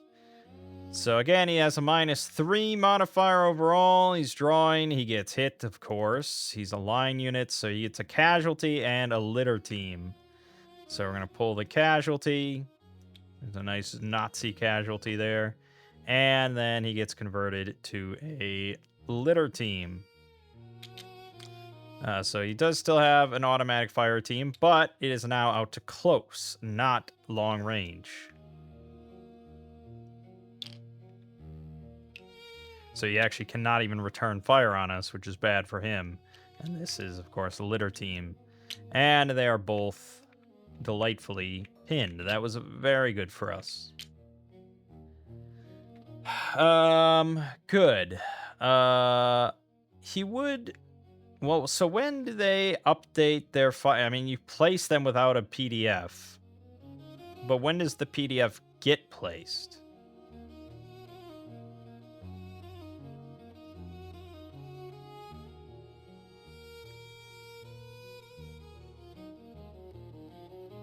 When do they start shooting at something?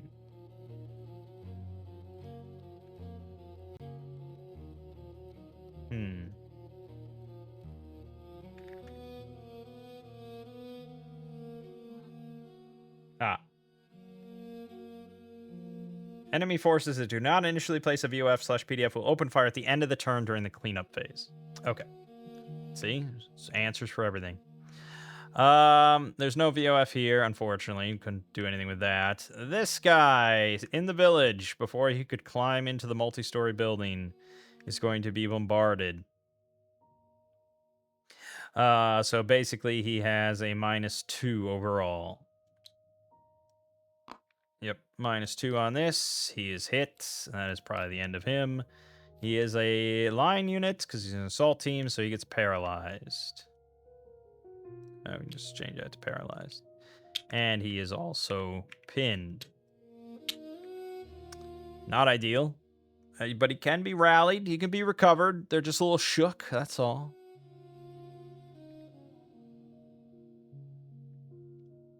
Okay.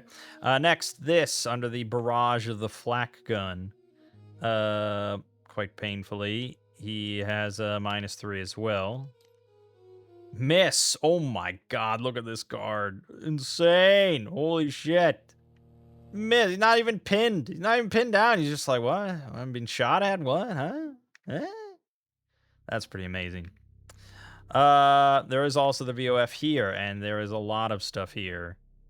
And this is the big risk to my first platoon. I would have liked to have seen that card for him instead. It's a total of +0. -2 from exposed, canceled out by the +2. -1 canceled out by the cover. So he's got a total of +0. Let's just resolve it. Miss. Amazing. Awesome. The same thing then for the 2-1 platoon. 0. That is a hit. Ouch. And it is a paralyzed and a fire team. So we are...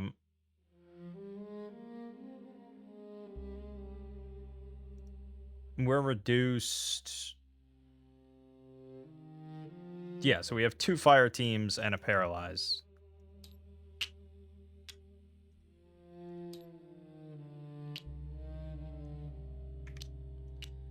Okay. You are done then. You are down here. I mean, technically you're not, like, dead. You're just kind of separated. So we'll have to work on that. But yeah, we have a fire team.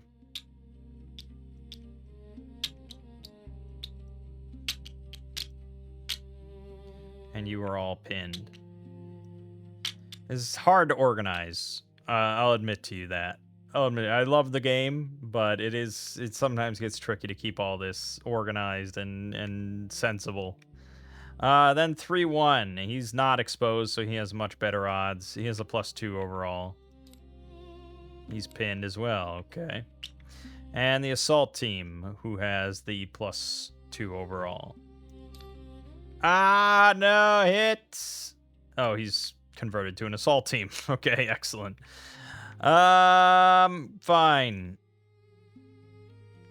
Yeah, that's fine. Then, that's it. That's all the VOFs. End of combat effects. So now we remove exposed, exposed, exposed, exposed, exposed, exposed, exposed, exposed. And these guys will open fire on our assault team here. Which means there's now crossfire as well. Even though they're only putting in an all pinned, they still contribute to crossfire. So, yeah, we'll probably want to get that guy out of dodge. We are still not ever heavily engaged. We only become heavily engaged if we have units on the same card as them. Which, you know, I don't tend to do very often or easily, and it's tough to get in there. But that is the state of things at the end of the second turn. Good God. And that has taken us 1 hour and 46 minutes to get to. Yeah. It's something. All right, turn 3. We still have not used any assets, really. We've not used any rifle grenades. We've not used any smoke. And we could pop some smoke.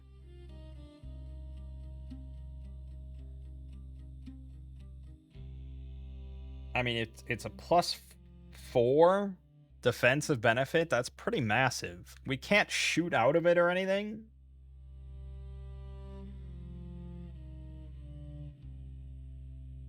But, like, you know, we could move up to these open fields and pop smoke.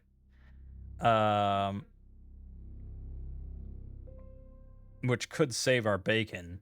And we definitely have smoke. I could also throw down other smoke to draw everyone to the signal. What did we set for that? Move to signal and a green smoke. Green smoke. I got green smoke. Who the hell did I give green smoke to? Oh, the COXO. Or the red star cluster or the green star cluster.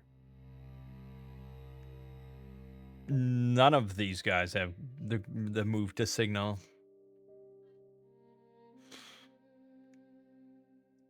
But I do think we need to move this squad up. This whole grouping up.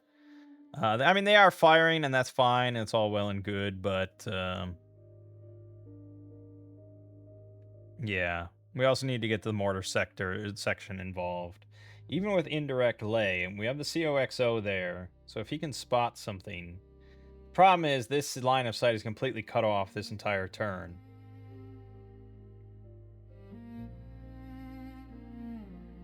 But the COXO could move. No. Well, not this turn. And I don't know if I want to put all my eggs in one basket there, because if that fucking flak gun switches and starts firing on this field, it's going to be painful. It's going to be quite painful. That is a lot of potential hits. So I don't think I want to put all my geese in one row or whatever. Alright, well, either way, we're activating the COHQ. He's going to draw. He's got 4. He can activate quite a few, but this is where I really need to keep in mind the line of sight limitations, except I don't think anyone is... Oh, that's right, the cover. I forgot. The COXO is under cover. So I can't activate him, and I can't activate the first platoon HQ. I completely forgot about that, so that's on me. Phones wouldn't have had this issue, by the way. So I guess I'm for sure activating the second and third platoons. For 2. Then I'm tempted to move the CO up with the artillery forward observer.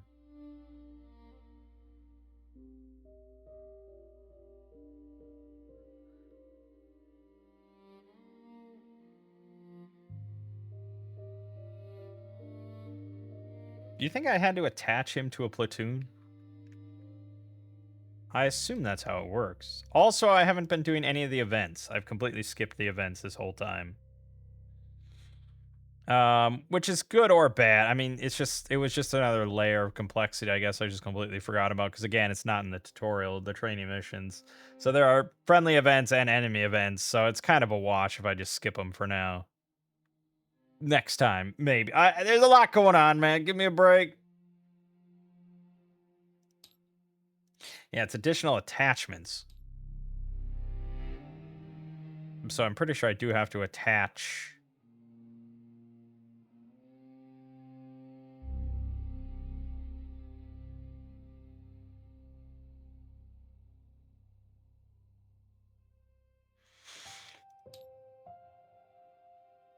I had to attach this to a platoon.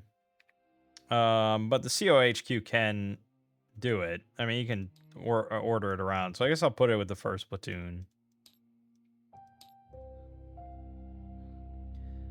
All right, I'm going to send the artillery forward observer up.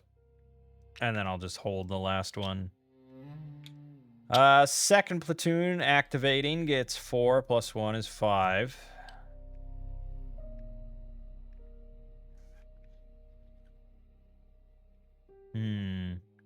I don't want to send everything up. And the problem is we are kind of still firing, so I'd have to issue a ceasefire on some of this. This guy is pinned. I'm not too worried about him.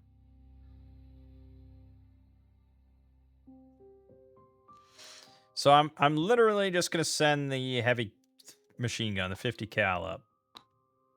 Now that thing did fire, right? That's when you deduct ammo, is when it's responsible for the VOF, I assume. Expend 1 ammo point each time a bell-fed machine gun armed unit fires.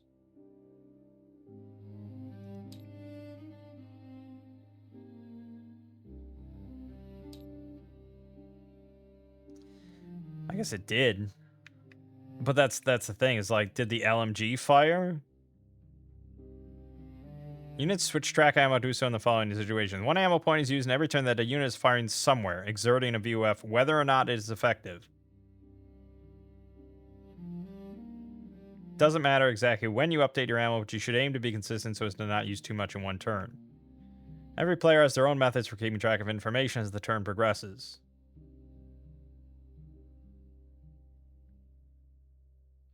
So yes, basically all of this, everything here that had ammo, this is grenade ammo, that's bazooka ammo, so that doesn't apply. But the LMG and the HMG both used an ammo, even though the LMG did not contribute whatsoever to this VOF.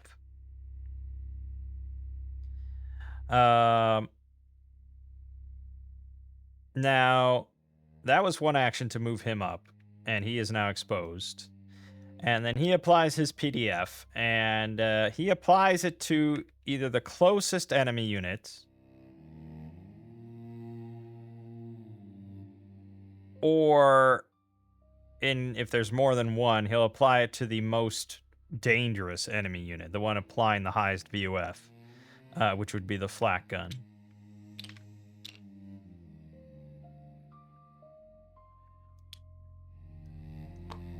Now, these things would continue to fire along this PDF. The only question I have then is that count as like friendly fire or anything? Do I need to cease fire to be concerned about that? I don't think so. Unit's VOF is always placed on the closest occupied card along the PDF.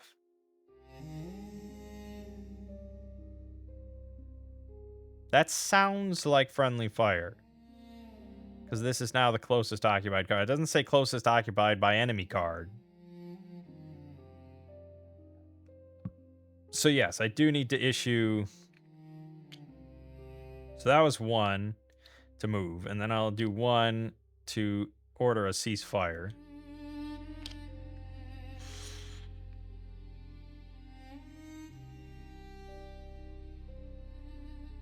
which is not super great because now this thing is now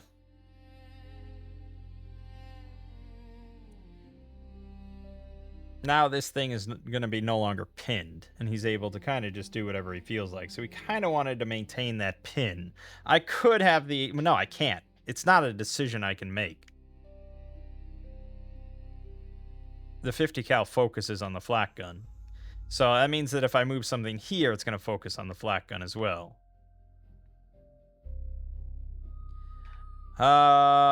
Which isn't terrible considering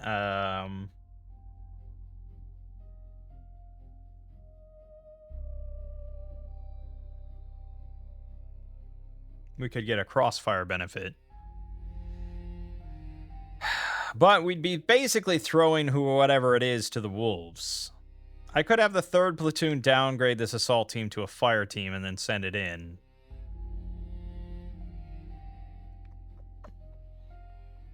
I mean, I do want to potentially utilize some grenade fire here. But the heavy weapon thing, the machine gun, the heavy machine gun for now is pretty appealing.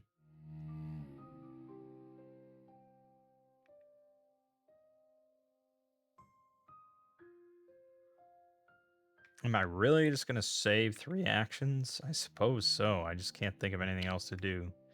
The 3rd, going up to 8, it's too much. I feel like I'm just not I'm wasting too many actions. We're going to downgrade this to a fire team for 1. We're going to send it in. We're going to attempt an infiltrate there. So that's 2 cards. 1, 2. I'll exhort. No, okay. So he gets moved in with exposed. That was 2 more actions. But now he immediately opens fire on the flak. And that spawns the crossfire. Which is good, because right now he was at a +0, and now he's at a -1.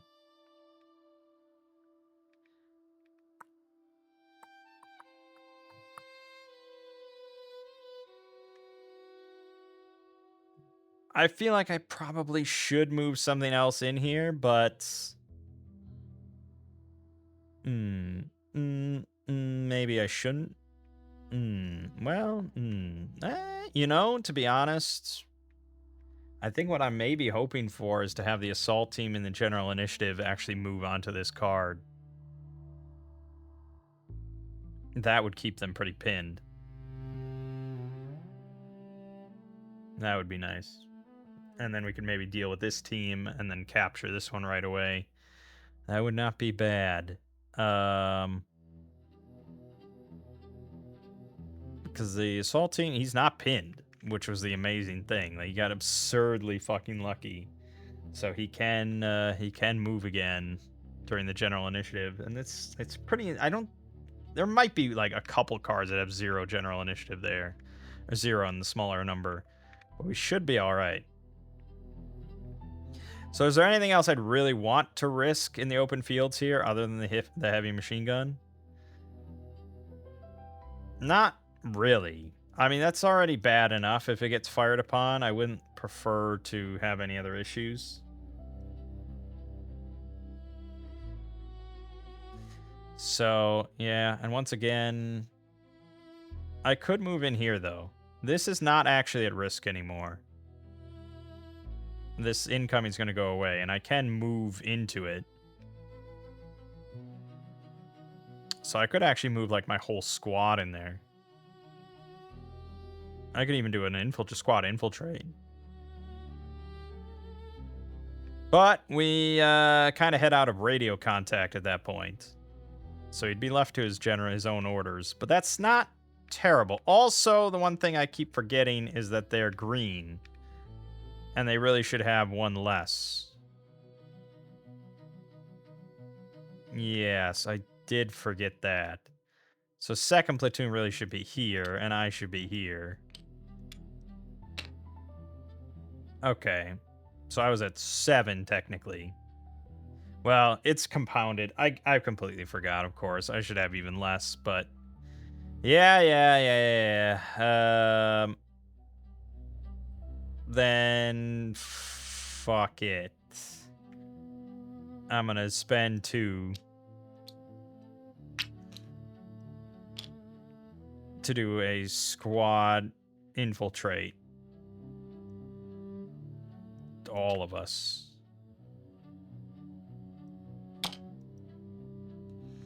Which is a lot. It's a lot of infiltrating.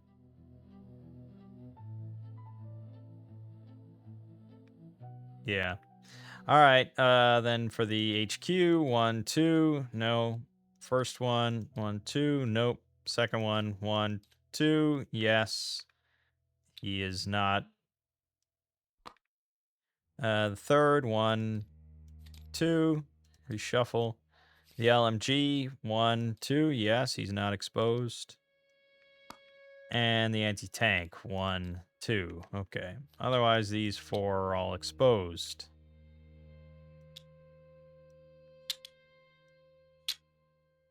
And that's it for him. Next, the COHQ activates himself. No, not the COHQ. The first platoon, actually the XO would activate himself first. Getting 2. But he's green, so he really only gets 1. Yes, it's really not great. And again, I should abide by that. So really, he should only have 2. He probably should only have 1. He probably should have nothing. But it's too rigid. I'm just leaving him at 2. Just leave him at 2. All right, the COXO has 2. Also, he was undercover. Oh, that would be +1. That's right. That is the benefit. All right, then. All right, he has 3. Okay, he has 3, and he can command either of these things, including the mortar section. The problem is he doesn't have line of sight on much. Although he does act. Oh, hold on. Wait a minute, Mikey. Oh, wait a minute, Mikey.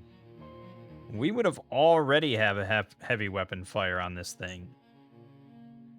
Actually, as soon as this thing popped up. No. Yes. It's the open field. Yes. We would have had open fire immediately. Oh, fuck.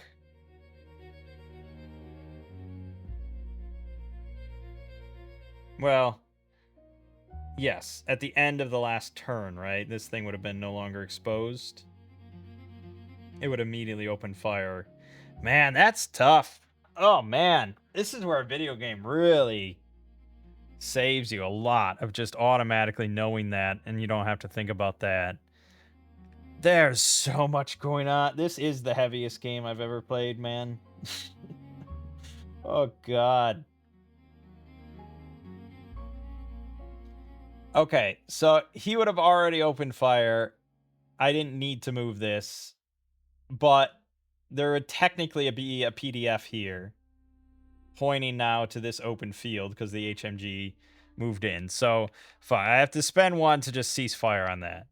Fine, whatever. I mean, nothing. It's just, it was dumb, but nothing changed. It never had a chance to fire, but I didn't really need to move the HMG in. Okay, so then if we want the mortar section to fire indirectly, I need to get sight on something. The only thing that he himself could see would be the flak gun, which is fine. I mean, it's a -4 compared to a -3. It is better.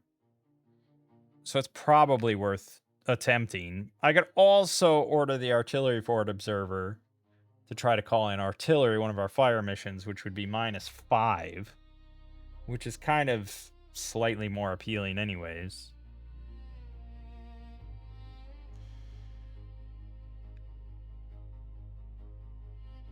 So, sure, I guess.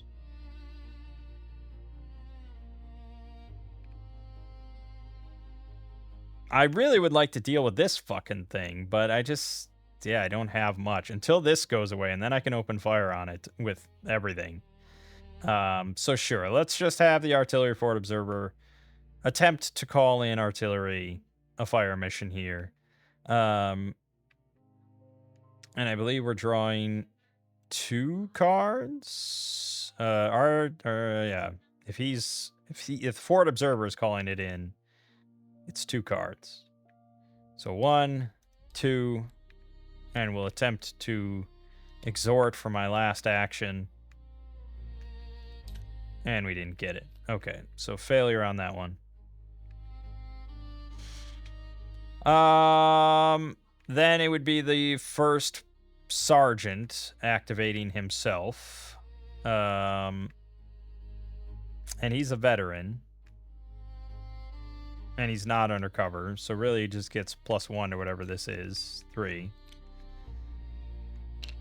Okay, now he can also order the artillery forward observer to try to call it in. And I guess we may as well. It's a separate impulse, so you can keep doing that. So he'll attempt to order him for 1. It's 2 cards. 1, 2, we got it. So now we're got the pending fire mission of -5 here. Didn't really need to risk the fire team after all. But, you never know how things are going to play out. So he's got 2 more actions that he can risk his biscuit on. I don't think he really needs to do anything. Yeah, I mean, we're mostly just waiting for the general initiative here, so I think he's just going to hold on to like everybody else. Then the first platoon activates himself. He's undercover, and he's pinned. So that cancels each other out, so he's green as well. But he's also being affected by a VOF of -1 of an automatic, so that's -2. He's really not in a good position. I think he needs to get the fuck out of there. So how many does he really have here? Well, basically, he has -2.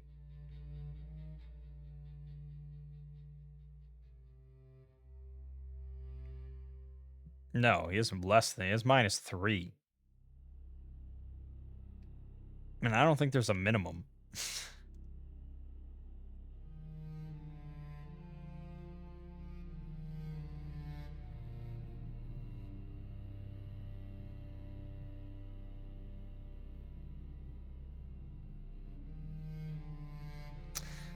According to AI, the minimum for an activated command draw is 1, while initiative draw can go down to 0.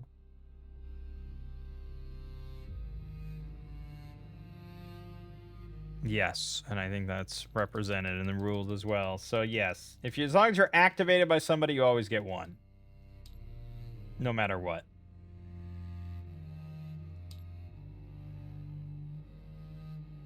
But yes, so he has -3 here. Oh, he actually got 1. Holy shit, amazing. That was the 1 card he needed. The number 1 card, the best card in the game. Look at that. All miss.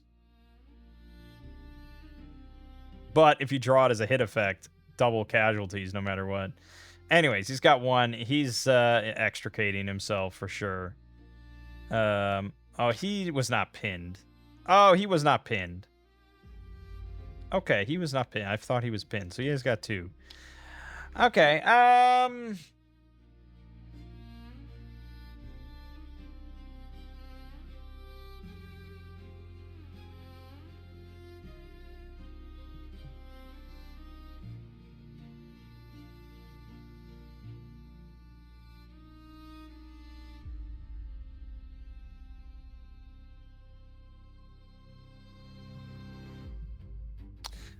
Right now, this is actually all pinned, isn't it?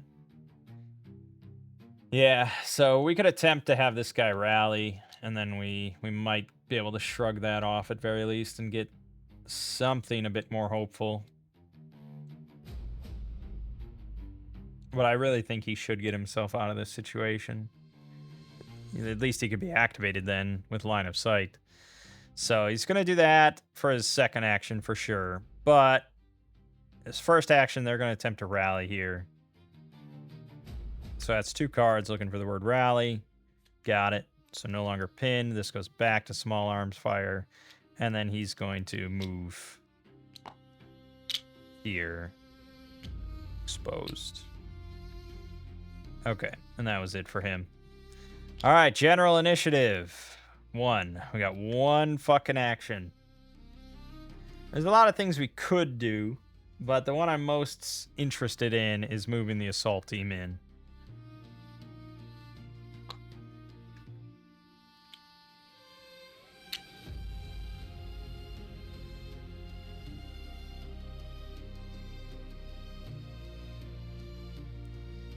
I think his PDF changes, right?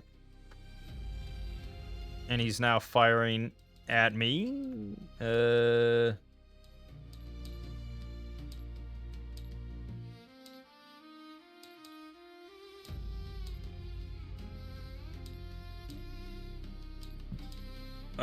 no, he has to shift fire though.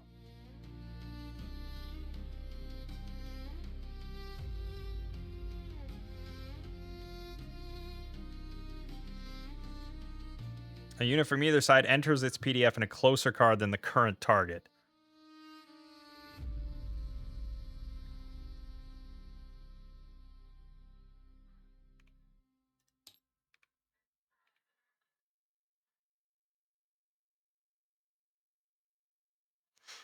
Yes.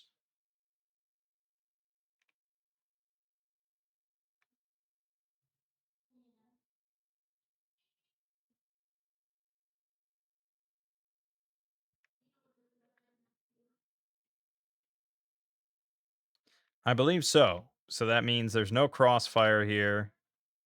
There's no PDF here. There is a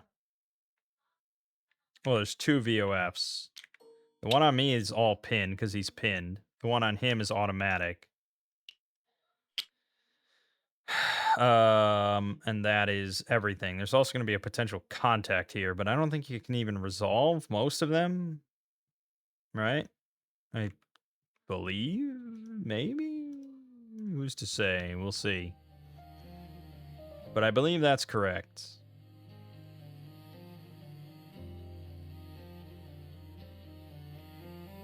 That's all the general initiative, so that's everything. Next, enemy activity phase.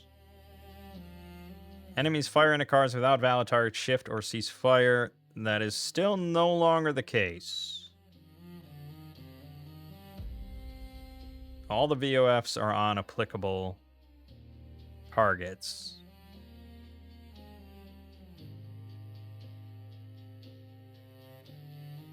Okay. So now we just check every enemy, determine card order randomly. So we've got 1, 2, 3, 4.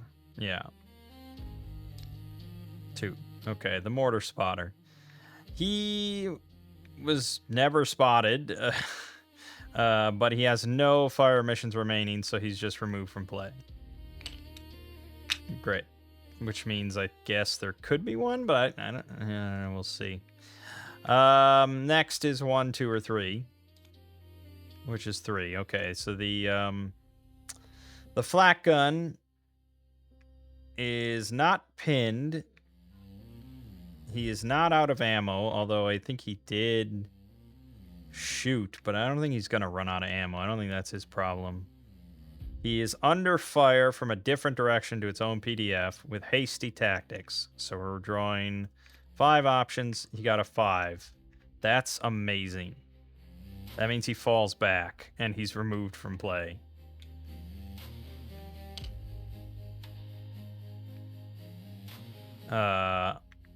So that means there's just now this PDF into here. I mean, maybe he would have been fucked up, but he is a 2-step thing, you know? It's not necessarily the case. He would have gotten hit with -6 plus 3, so -3. He probably would have been fucked up. But now we don't have to worry about him at all, so that's pretty nice. All right, next would be this one or this one. It's 2 options. It's going to be 2, so that's this guy. Pinned on the same card as an opposing unit and under cover. So this is, there's no leader here, so 5 options. It's a 4. He also falls back. So this is now gone. The litter team, however, is still pinned. The litter team has his own enemy activity check.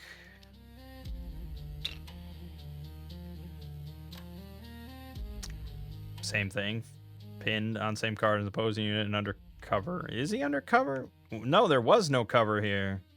Oh, shit. That's right. This was the patrol. They're not exposed, but he was not undercover. Would that have changed things?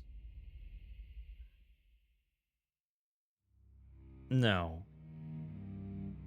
No, I still drew a 4, and so it's still fall back. It's still 5 options. It's basically the same thing. But yes, it's this top one. 5 options. 4, fall back. So we don't get to capture him. We tried, but he ran away. All right, then that's that. Damn. That's pretty nuts. That so far has been a very good turn for us. And then this here. He is pinned under cover.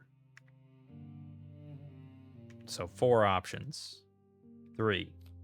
He's going to attempt to rally. 1, 2. No rally. He's still pinned. Which means this should be all pinned.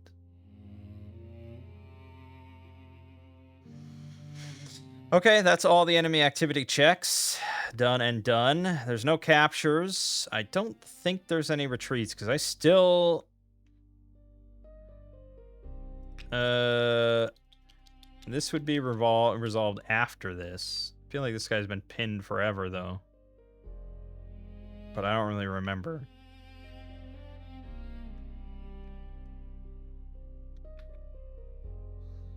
I don't think so.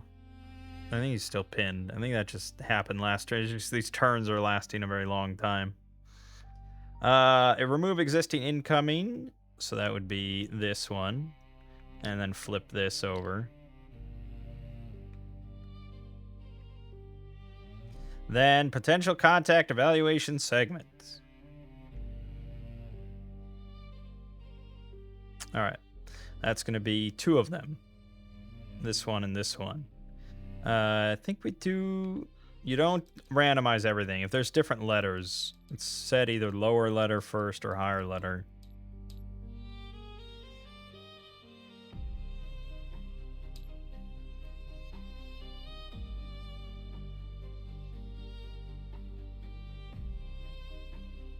Alphabetical order. Okay. So A first. Which, yeah, it definitely can spawn something here or here. So this one's real. We're still engaged. If that litter... well, no. And we were heavily engaged for a moment, but it's just engaged on an A. That's 5 cards. 1, 2, 3, 4, 5. Very nice. I'm very happy for that. Okay, then the other one, B, engaged with a B, which is 3 cards. 1, 2, 3. Now this one I'm not as sure about.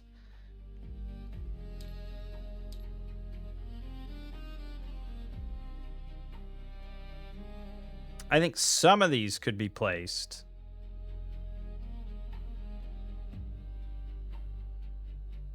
Well, no, I mean, I didn't read anything that suggests that they have to be spawned on a new row or anything, and I don't think that's the case.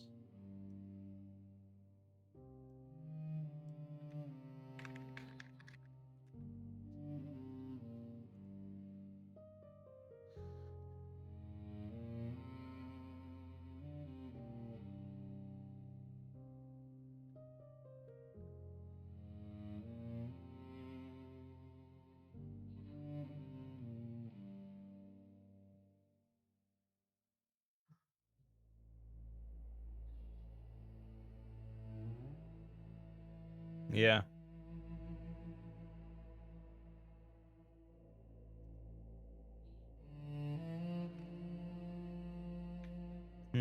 But then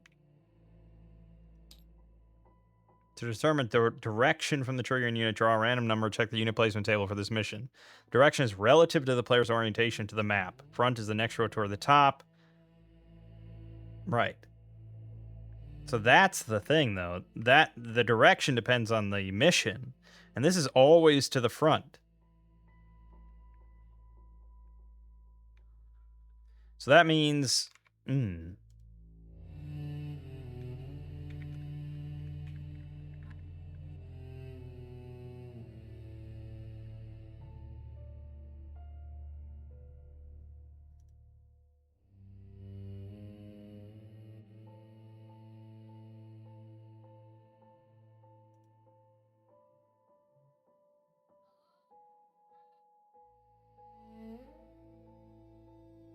Yeah, basically, we redraw. If it can't be placed, we redraw until we get one that can be placed.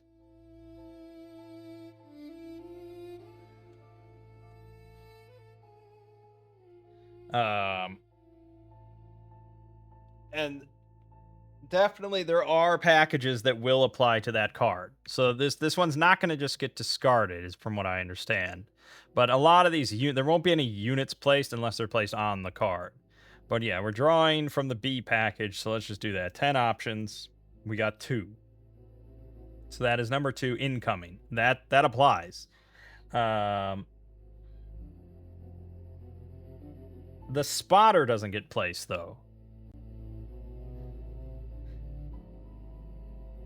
Because the spotter has to be placed to the front because you follow the direction. So that cannot be placed. This is how I'm interpreting it. Like, the spotter is off map, essentially, at this point, and you just spotted us, so we don't worry about that. But the incoming does apply. There's no mortar fire missions, so the artillery just gets placed, which is a -4. And this now happens, which is pretty bad, because that's really a -5, and he's exposed. So our assault team is almost certainly fucked and dead. But wait a minute, Mikey. Wouldn't he have captured this casualty? Is he allowed to do such a thing? I think so.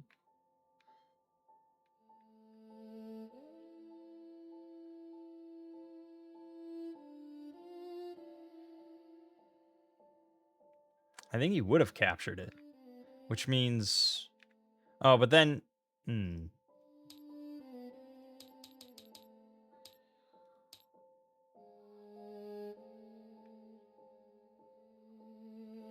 Enemy casualties are automatically captured if their card is occupied or friendly occupied at the end of the capture segment.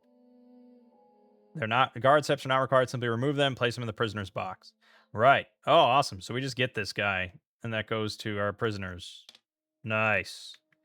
Well, then, regardless, it is what it is. That's place. That's done. It's bad for him. We will miss you, my friend, and we'll miss you strongly, but you're dead now. You're quite dead. Not necessarily. I mean, you could get exceedingly lucky. But that's it. That's it for the potential contacts. Pinned recovery.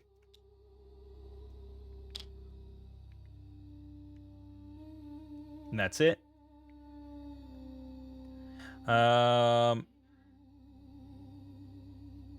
That's it. Then, yeah, then we just do enemy, the combat effects apply. Starting with here. He's in pretty good shape. I mean, he's pinned in cover.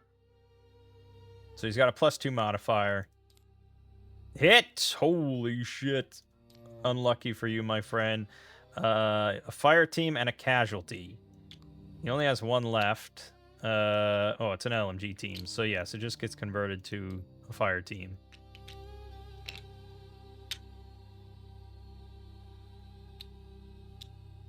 Yeah. That's it. It's just a fire team. Their machine gun gets busted. All right. Well, that's good. We like that. This guy, who is cooked, he's got -7. +2 is -5, maxes out at -4. He's pinned. My god, dude. How are you this fucking lucky? Okay, nothing here. This is nothing. Nothing here, nothing here, nothing here. This, all pinned. We do have to resolve this for all these things, which is really obnoxious, to be honest. That's why I don't really want to stack units too much on one place. All these things are pinned.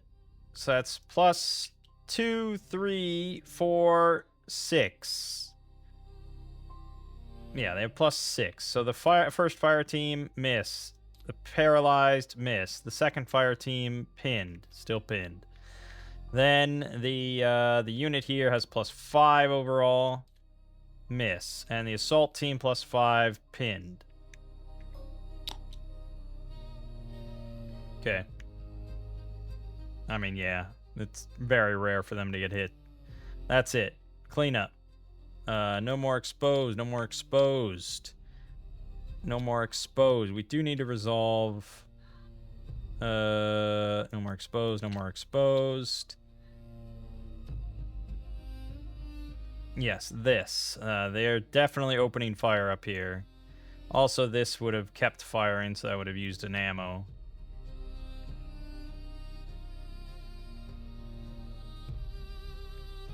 Yeah, so this would, whoops, don't do that. No, I can't delete it. Fuck. Put it up there in the corner. I'm sorry, I've sinned. They would open fire here. And this would now upgrade to heavy, no, automatic. We're gonna be launching grenades in, don't you worry.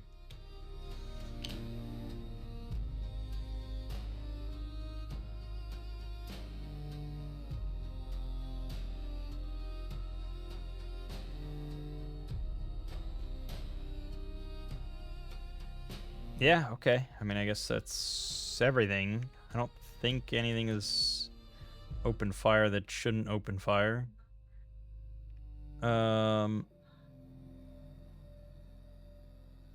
Remember, we need to secure every card here, so we still have to get to these open fields, which we will. And then we also need to secure objective 1 and 2, of which we've done nothing. So you might want to call for a ceasefire here. I'm gonna tick this up to turn 4, and I'm actually gonna end the video here. It's too long, and I know we're like not that far off from finishing the mission, but it still could be easily another 40 minutes. So I'm gonna end it here. I mean, it is such a fantastic game. Like, I just like. It's just in my head, you know. I just can't like stop thinking about Fields of Fire and how just insane it is. It is, God, it's just so niche. It's like I can't think of another human that I know that would actually play something like this. But for people that are into this shit, it's really cream of the crop stuff, isn't it? It's actually not even that highly rated for how good I think it is. You know, Fields of Fire Deluxe Edition is ranked in the war segment 29 overall. But among all games, it's ranked 2946. That's really not impressive. It's the type of thing that I would never even look at. I'm like, oh, what? Ranked to 2900? What are all the games? 2900 games better than this one? I don't know, man. But even in the war segment, it's not ranked that highly, and it's not strictly because it's a solo game. I think it's partly because it's pretty new. The definitive, or the deluxe edition that we're playing here is from last year, whereas the original game is from 2008 and is ranked 77. But that one had rulebook issues. But it's not just because it's solo, because the 5th ranked war game overall for war games is D-Day at Omaha Beach, which is also made for one player. That is another one that I really want check out. That one was a lot more daunting though when I first looked at it. This one, it was just like, oh, it's like a dozen cards and some tokens, and like it's like one deck of 50 cards. Like I can handle that. D-Day at Omaha Beach is like, okay, I suddenly have to become fucking Patton or something. There's this massive map of Omaha Beach just covered in different colors and numbers and symbols. Like, go look up the map for D-Day at Omaha Beach. You'll see what I'm talking about. It looks insane. But it's weighted way less than this game. So looks can be deceiving, I guess. But yeah, I would like to check out that game because it is quite well rated as well.